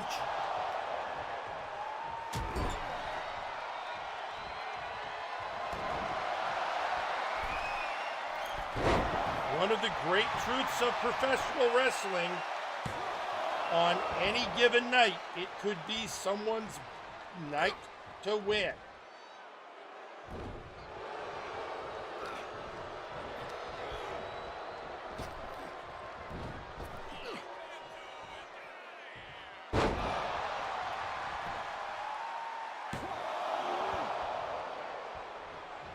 And it was a 1 count, but again, Carlos could feel that moment. Still feeling it, Nate. Could this happen? Could it be Carlos's night?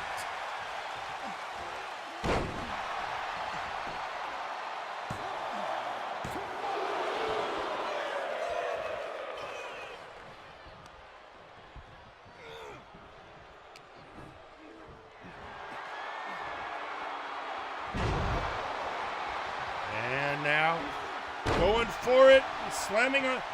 Carlos is putting on a showing, folks.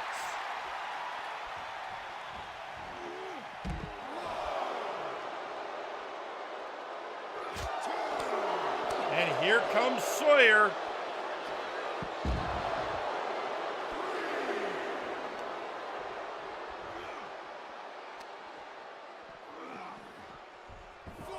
Back into the ring he goes.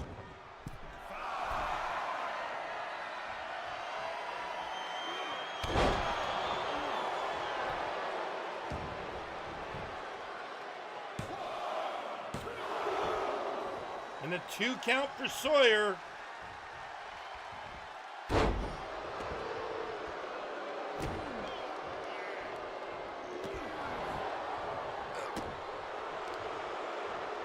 And oh, knee to the face of Carlos.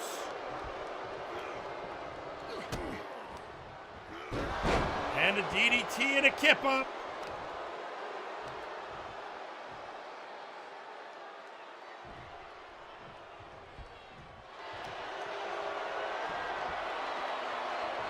Now bringing him over into a sharpshooter.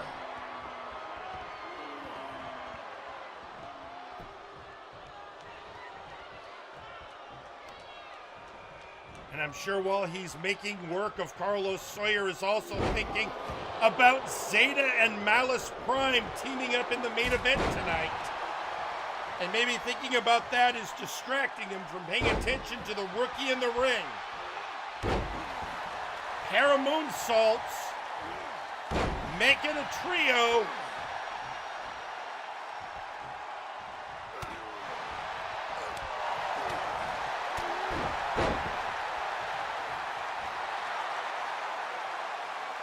And Carlos takes a moment to pose on Sawyer before going to the top rope.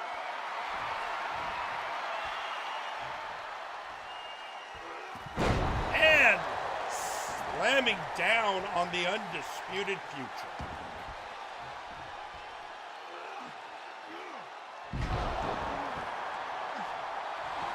It now just becomes that question. Does Carlos have what it takes to truly bring Sawyer down? Sawyer clears out of the ring. Carlos goes over the top, but Sawyer is nowhere to be found. Oh, right on the elbow.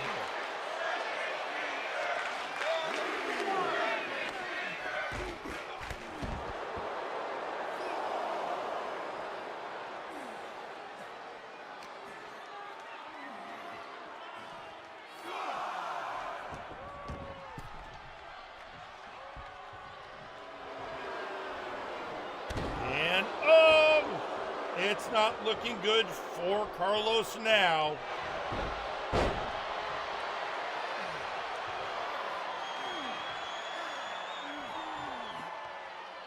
Looking like he is desperate to get out of there, but where could he possibly go?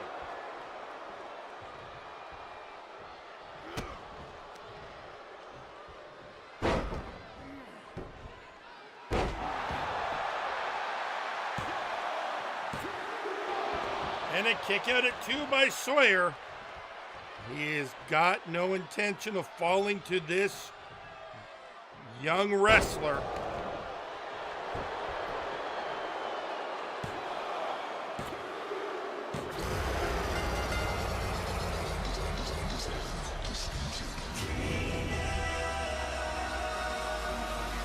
Your winner and still TTV champion, Sawyer. Well, that is the first offense down, folks. 6 more to go, and he gets a... Oh! Ignacio Cervantes. Ignacio apparently has a deal in place with Driscoll. The stipulation is to stick close to Sawyer, be his quote-unquote best friend. And I think we see what that friendship's going to look like right here.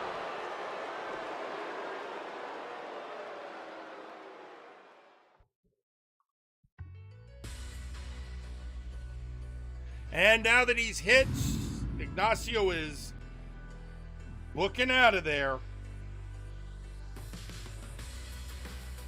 So congratulations to Sawyer for your first victory of your TTV reign. And also, hey, watch out.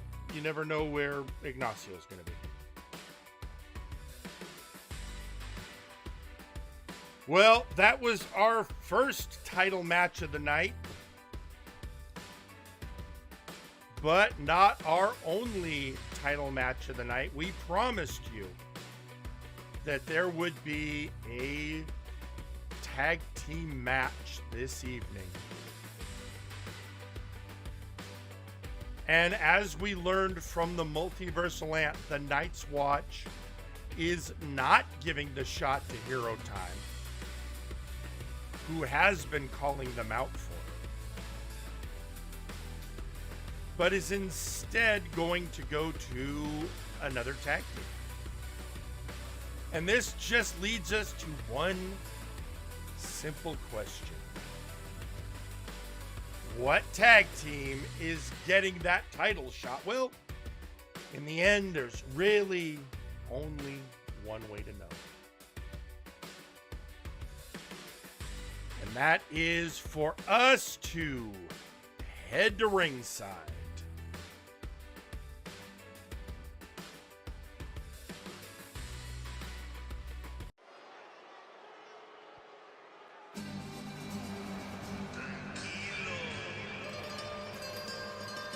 The following is a tag team match that is for the Multiversal Tag Team Championship.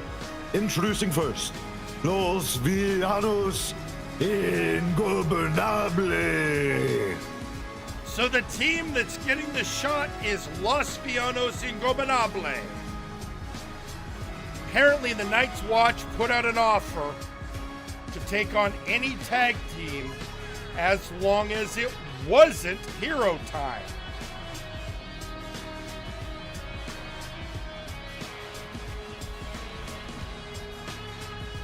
So here they are going to be facing off against Los Villanos, with Alba also knowing he's going to be in the King's Road tournament taking on TJ Gable.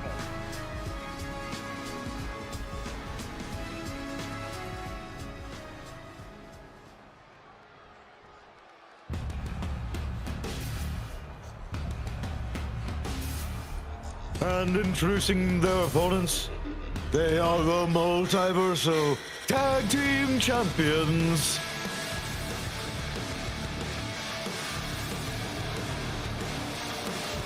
The Night's Watch.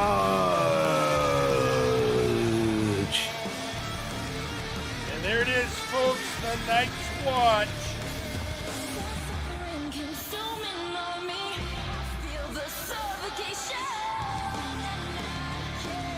Joined by West Wind, it is the Hardcore Hound, Alistair Evergreen, and Gunnar Birch.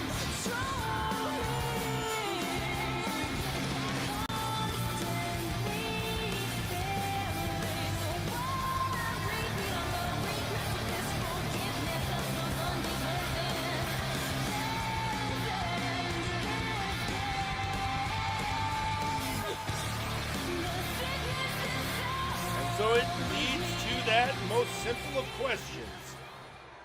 Can Los Villanos upset the reigning champs?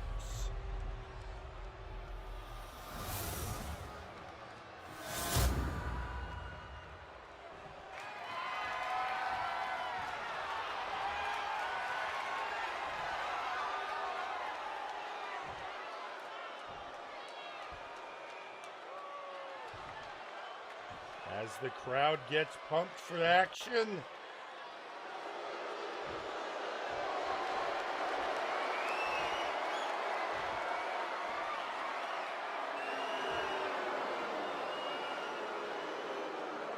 the teams are ready.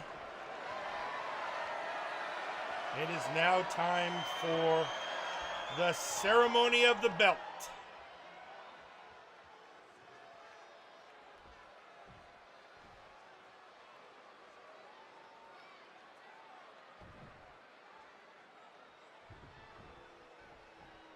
And yeah, it is being pointed out, oh look, West Wind is blonde again.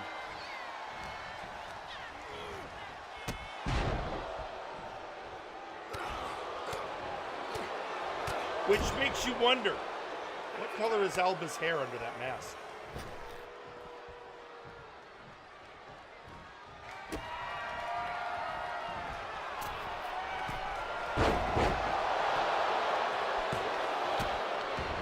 And going for an early pin attempt, Strongman Bill, the scion of the Bell Dynasty.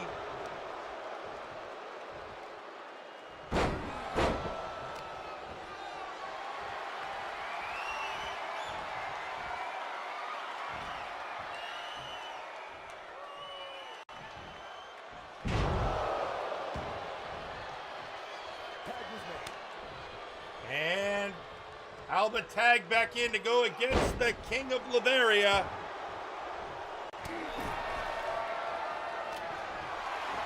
That's right, we have an actual monarch in the ring right now.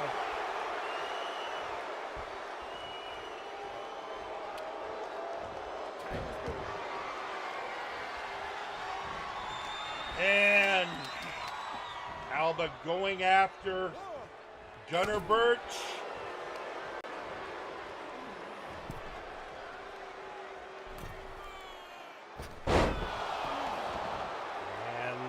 That slam.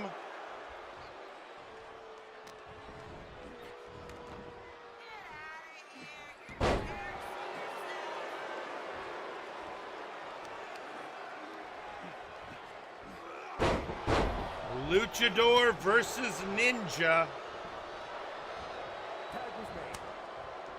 Which I am assured is not the same thing as a pirate versus a ninja. Just in case anyone was wondering.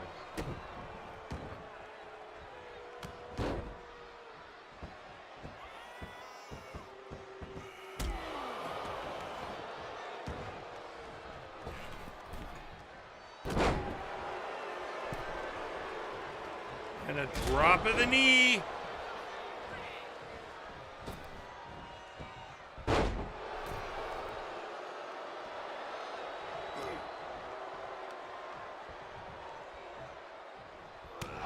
Oh, slamming down Bell.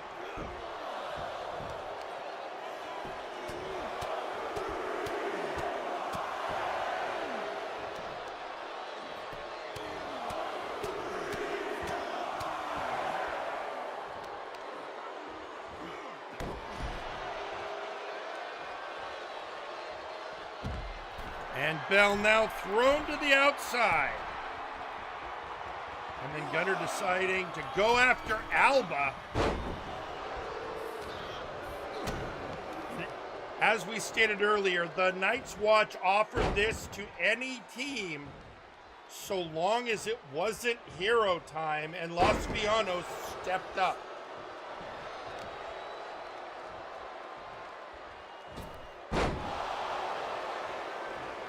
Which is considering that El Albatros lost the Multiversal Heavyweight Champion to Hero Time's Blue Hood.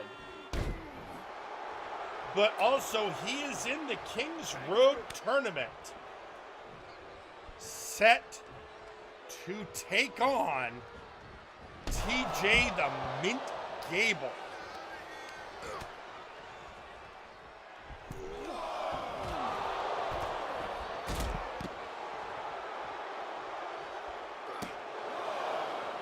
And now the pain being brought. Alistair in a bad way on the outside. Gunner coming up through Alba against Westwood.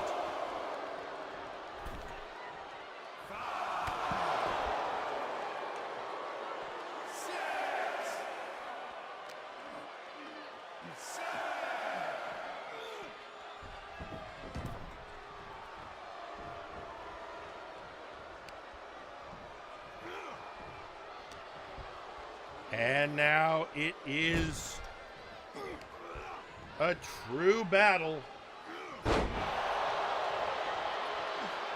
Luchador versus Ninja. I don't think that's like Pirate versus Ninja. But Gunner's going up top, wanting Alba to get on his feet. And hitting that diving senton.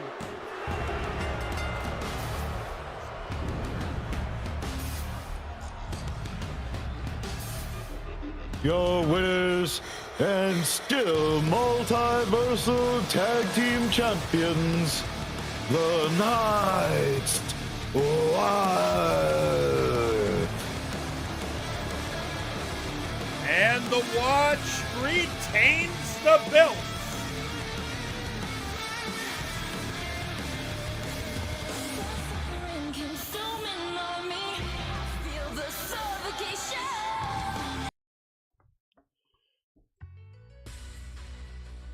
And, oh, interesting. Hang on. So, hang on, I'm getting a message from Phyllis.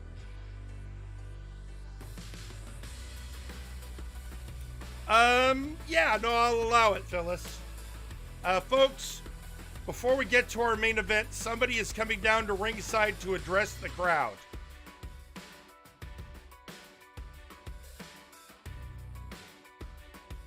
And that someone is the leader of Hero Time, Eustace J. Paragon.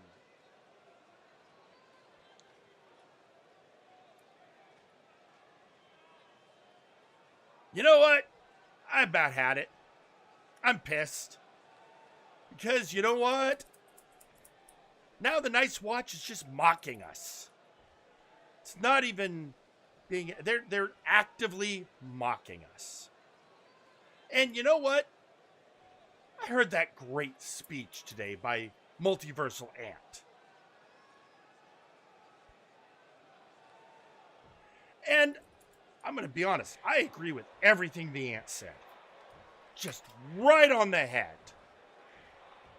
And enough is enough. So I'm not going to mince words. I'm going to say what I got to say, plain as day. Alistair Evergreen, I, Eustace J. Paragon, leader of Hero Time, officially challenge the Night's Watch for a tag team title match. And just to be clear, I am picking Power Surge as my partner. So no more vague, oh, we deserve a shot. No more, oh, got it, earning an opportunity. No, that time has passed. You crossed a line. And I'm going to hold you to it.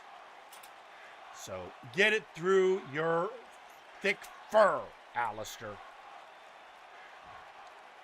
We, Hero Time, we, myself and Power Surge, are coming for your belts. Why? Because I promise you, we will be much better stewards of the tag titles than the Night's Watch. Well, that lacked ambiguity. Paragon just said it plain as day. He is officially challenging the Watch. He and Power Surge.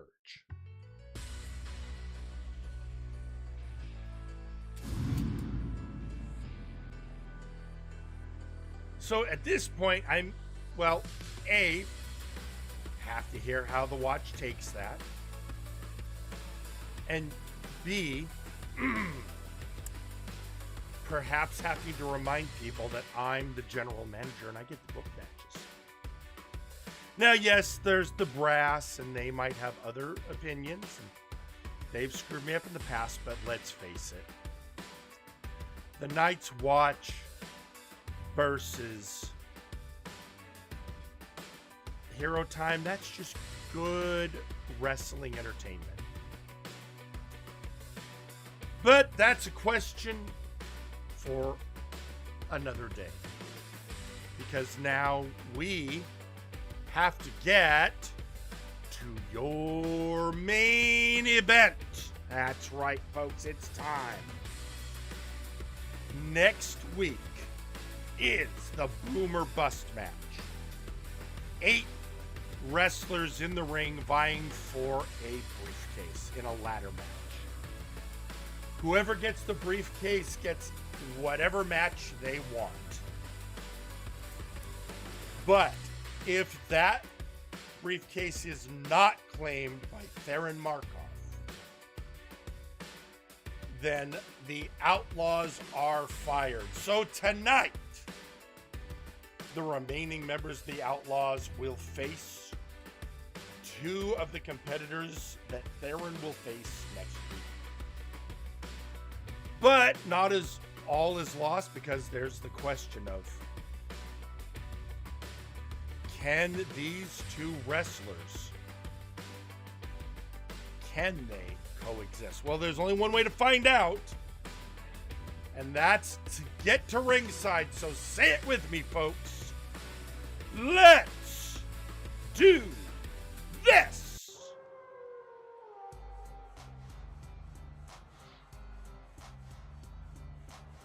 The following match is scheduled for one fall and tag team match scheduled for one fall and is your main event. Introducing first, the Outlaws.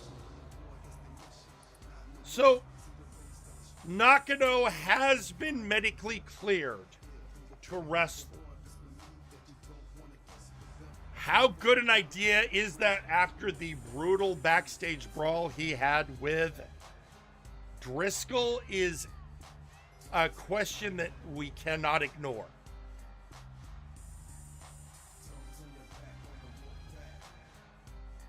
And they're going up against two very brutal wrestlers in Malice Prime and Zeta.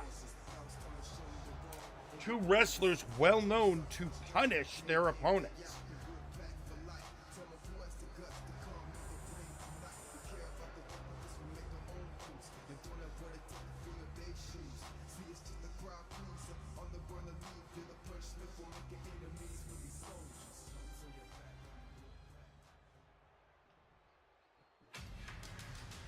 And introducing their opponents,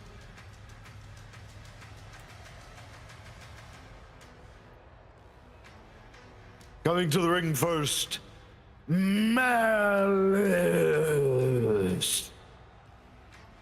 Malice, also known as Malice Prime, the battling bot, transformer, and member of Meme.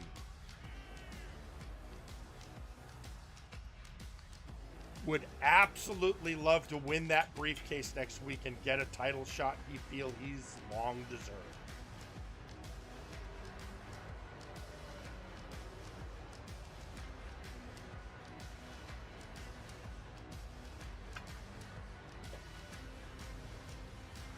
The question is, can he reignite the tag team spirit with his partner?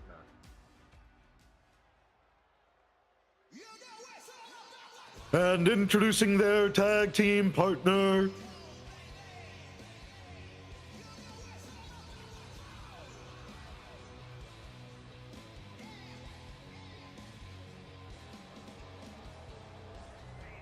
Zeta. Zeta looking a little bit more psycho these days. Getting ready to come to ringside. As stated, can he and Malice reignite their old tag team fire to take on the Outlaws in what could very well be the Outlaws' last match in MNW?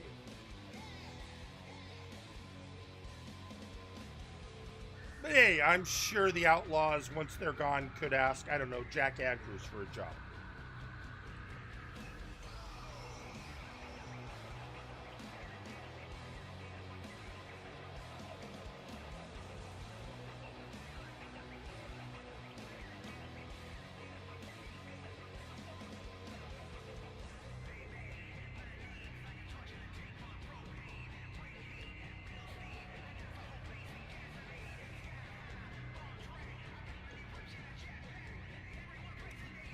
And now it's time.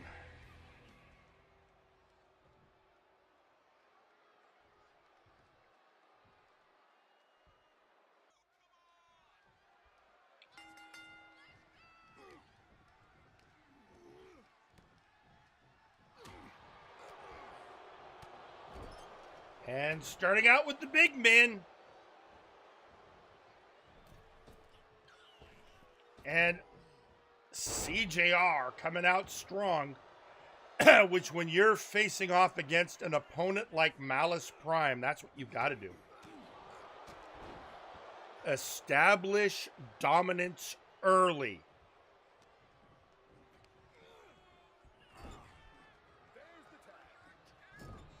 Well, there was a tag, and here comes Nakano.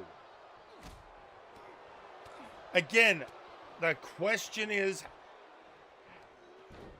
what shape is Kirishima actually in?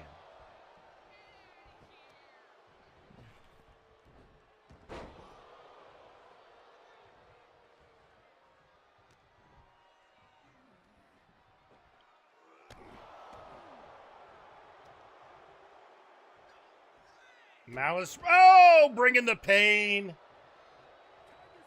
Living up to his name, and now bringing in the ace of MNW.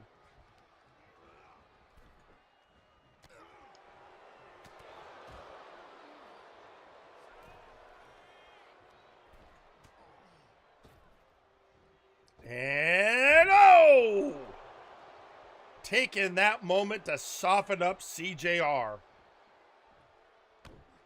But it might have left him vulnerable to Kirishima.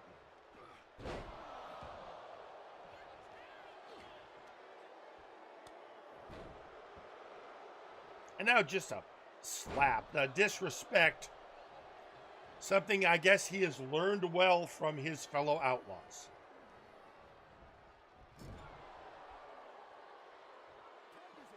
And Zeta tagging in Malice.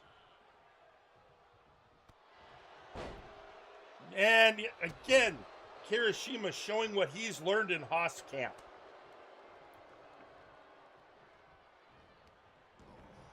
Oh, jawbreaker on Killer.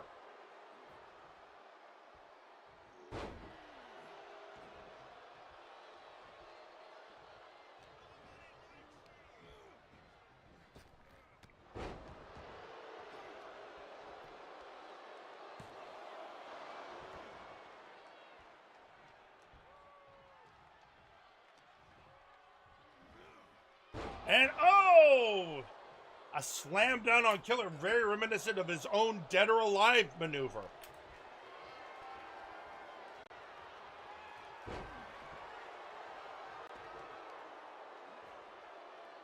And now Malice bringing him up and...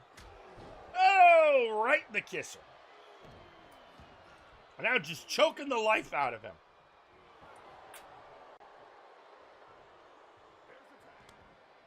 And once more, Zeta comes in.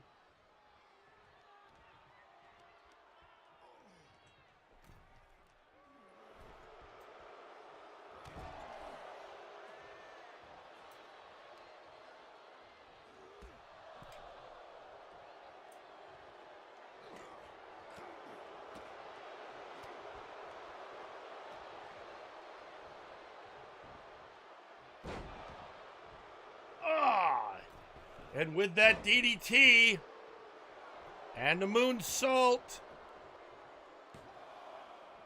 going for the bit, a kick out and a breakup simultaneously.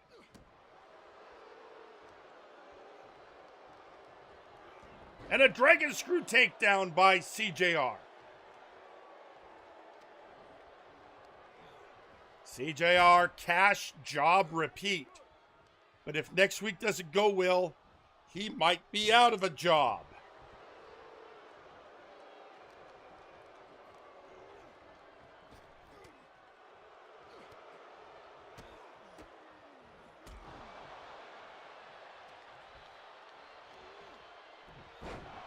And suplex by Zeta.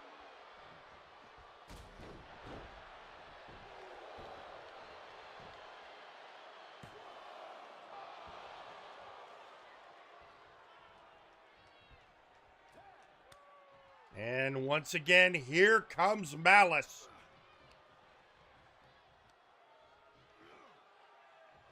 And it is time for a Mega Buster.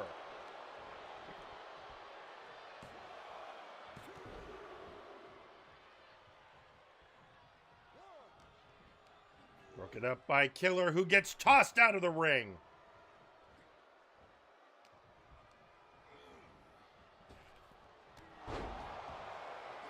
And getting hit with resistance is futile.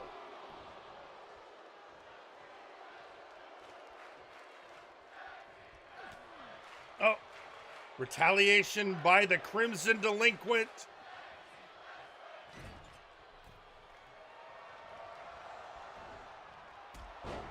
Oh!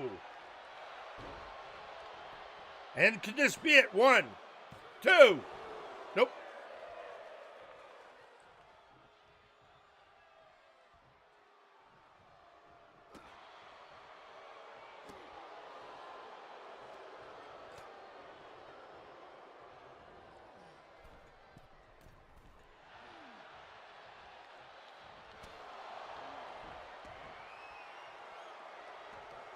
And going for the pin. Broken up by Zeta.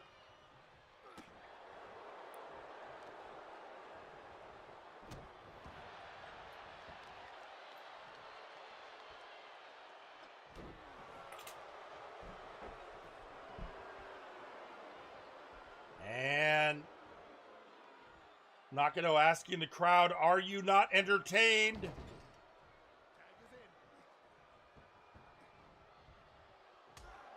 And a double team effort by the Outlaws.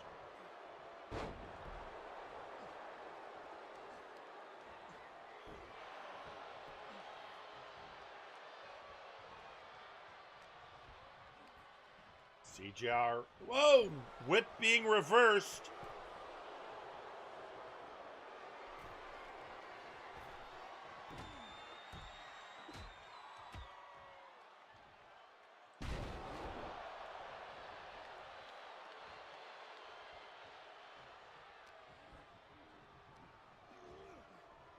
And a whip to the corner again. Oh, DDT into the turnbuckle.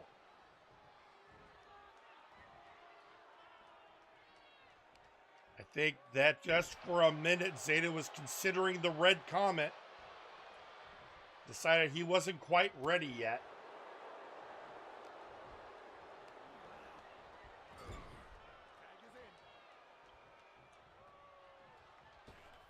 And now those old tag team muscle memories coming back.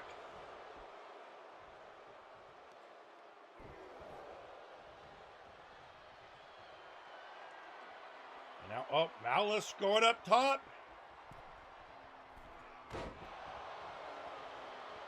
Splash and a pin. And a kick out.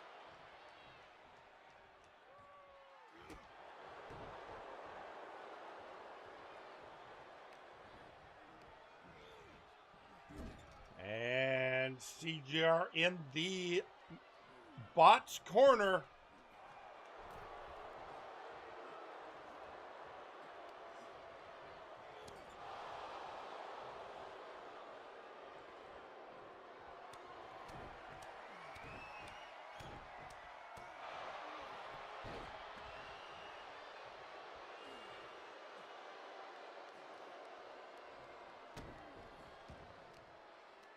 And now bringing him up.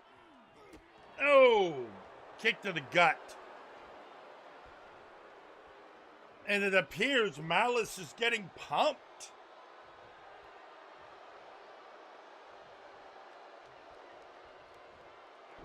And allowing a hot tag, and in comes Kirishima with a kick.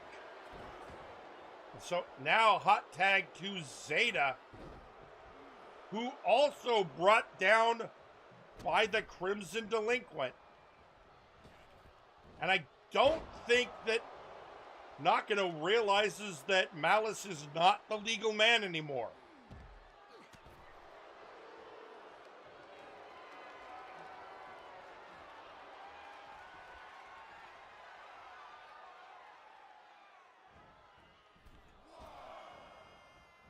Oh, was going for, I think, a tope suicida.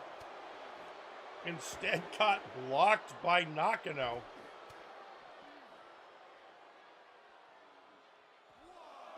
And a stunner by Nakano. Let's face it, I think one of the things Nakano is thinking right now is the more he can wear down both bots, the easier time Theron has next week in the Boomer Bust match.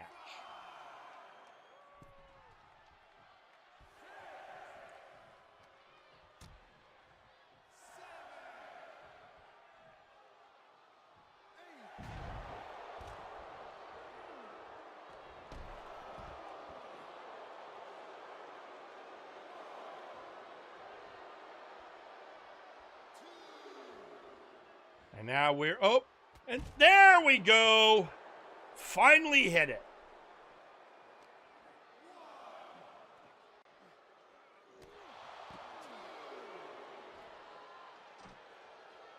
And now Nakano being knocked against the Spanish announce table, and I think also simultaneously punched by Malice. And a DDT on the outside. Or as Zeta would call it, a future shock.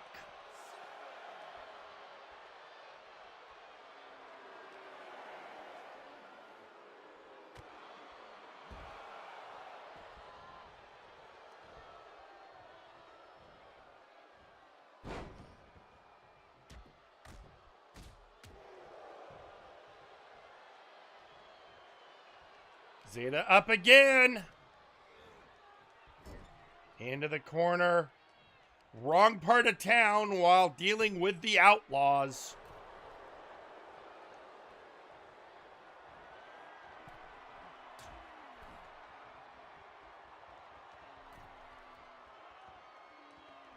And oh, I don't like how this is looking. Oh! Top rope suplex from all the way uptown onto the floor.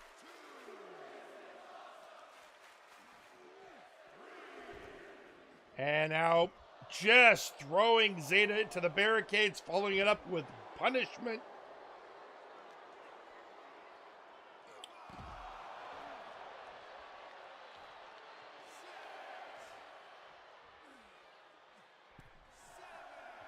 Now Nakano at the 7 count, getting back in the ring. Nakano would be perfectly fine with a count-out victory right now. Working over Malice. Unfortunately, Zeta's back in, working over CJR.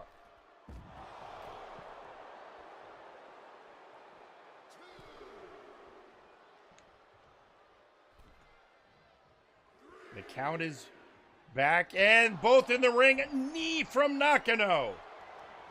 Could this be it? Nope, immediate breakup by Malice.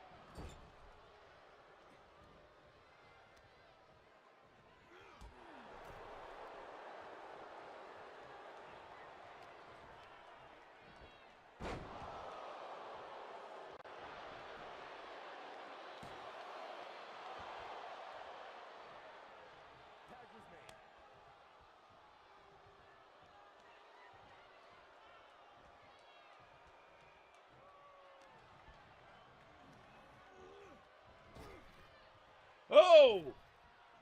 Was going for that big boot. And missed. And almost got pinned.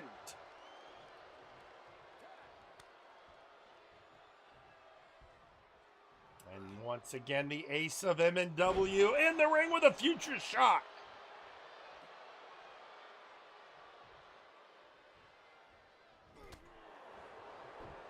And now a kick. And bringing the big bot in again.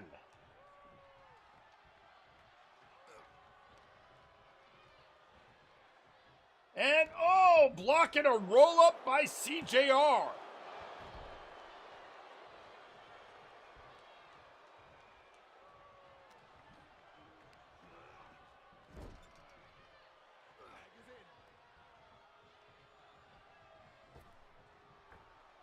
Oh, Edema up going after the back servos.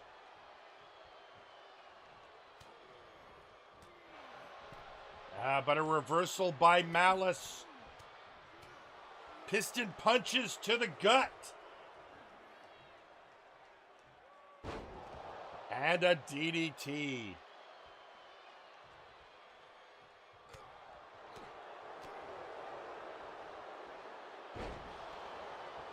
Nakano not going to take it sitting down. Nakano getting ready to do some damage.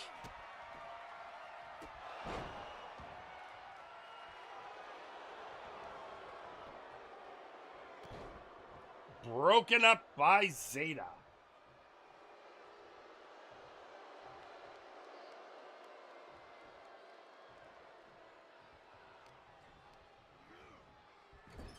And unfortunately, Malice in the wrong part of town.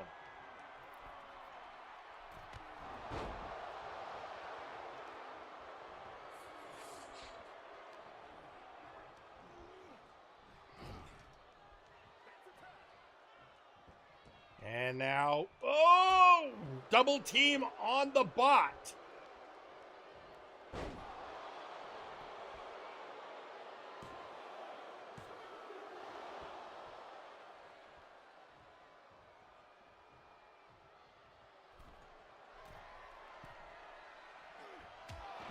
Oh, diving down from the top. Malice pushes him off. At this point, it really still could be anyone's match. And CJR like Nakano with hitting that big boot knows if he can wear down the bots. Life is easier for Thera next week. And kick out at 2.5.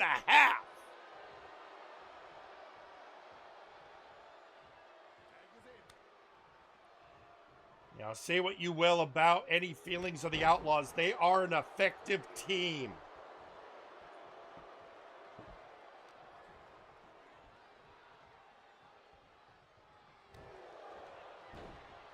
As Nakano does more damage to Malice.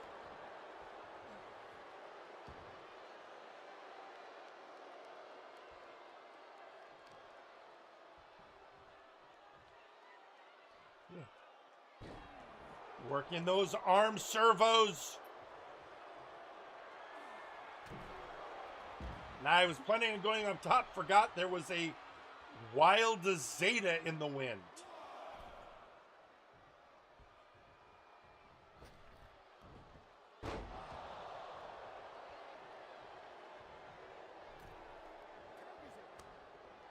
And once more, CJR feeling that he has softened up Malice enough. Oh! Unfortunately, nobody home.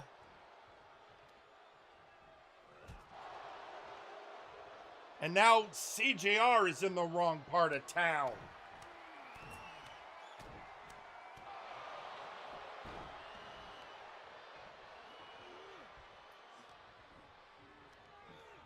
Whipped into the corner again. Oh, but fighting his way out.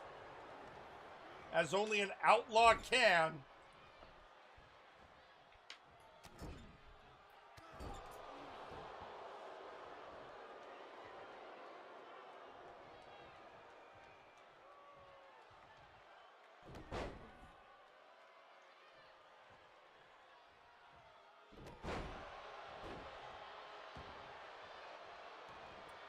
Malice beaten. Feeling it in his nuts and bolts. As Nakano continues the punishment.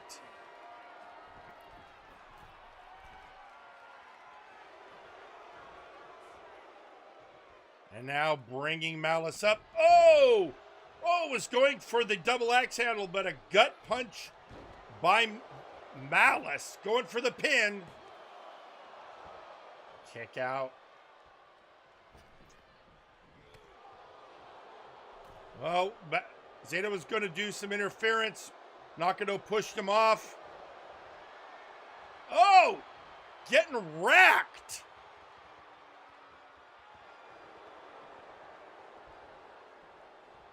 Oh, arm drag. Oh, resistance is futile.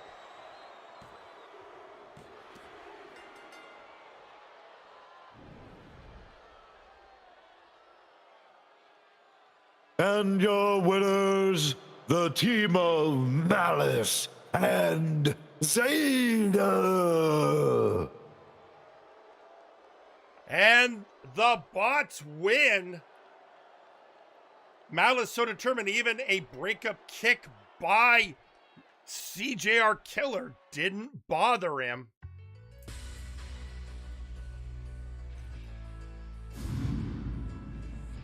And so the question is, are the bots going in with momentum? Or did the Outlaws, even though they lost, manage to do enough damage to slow them down for next week? Well, that is a great question.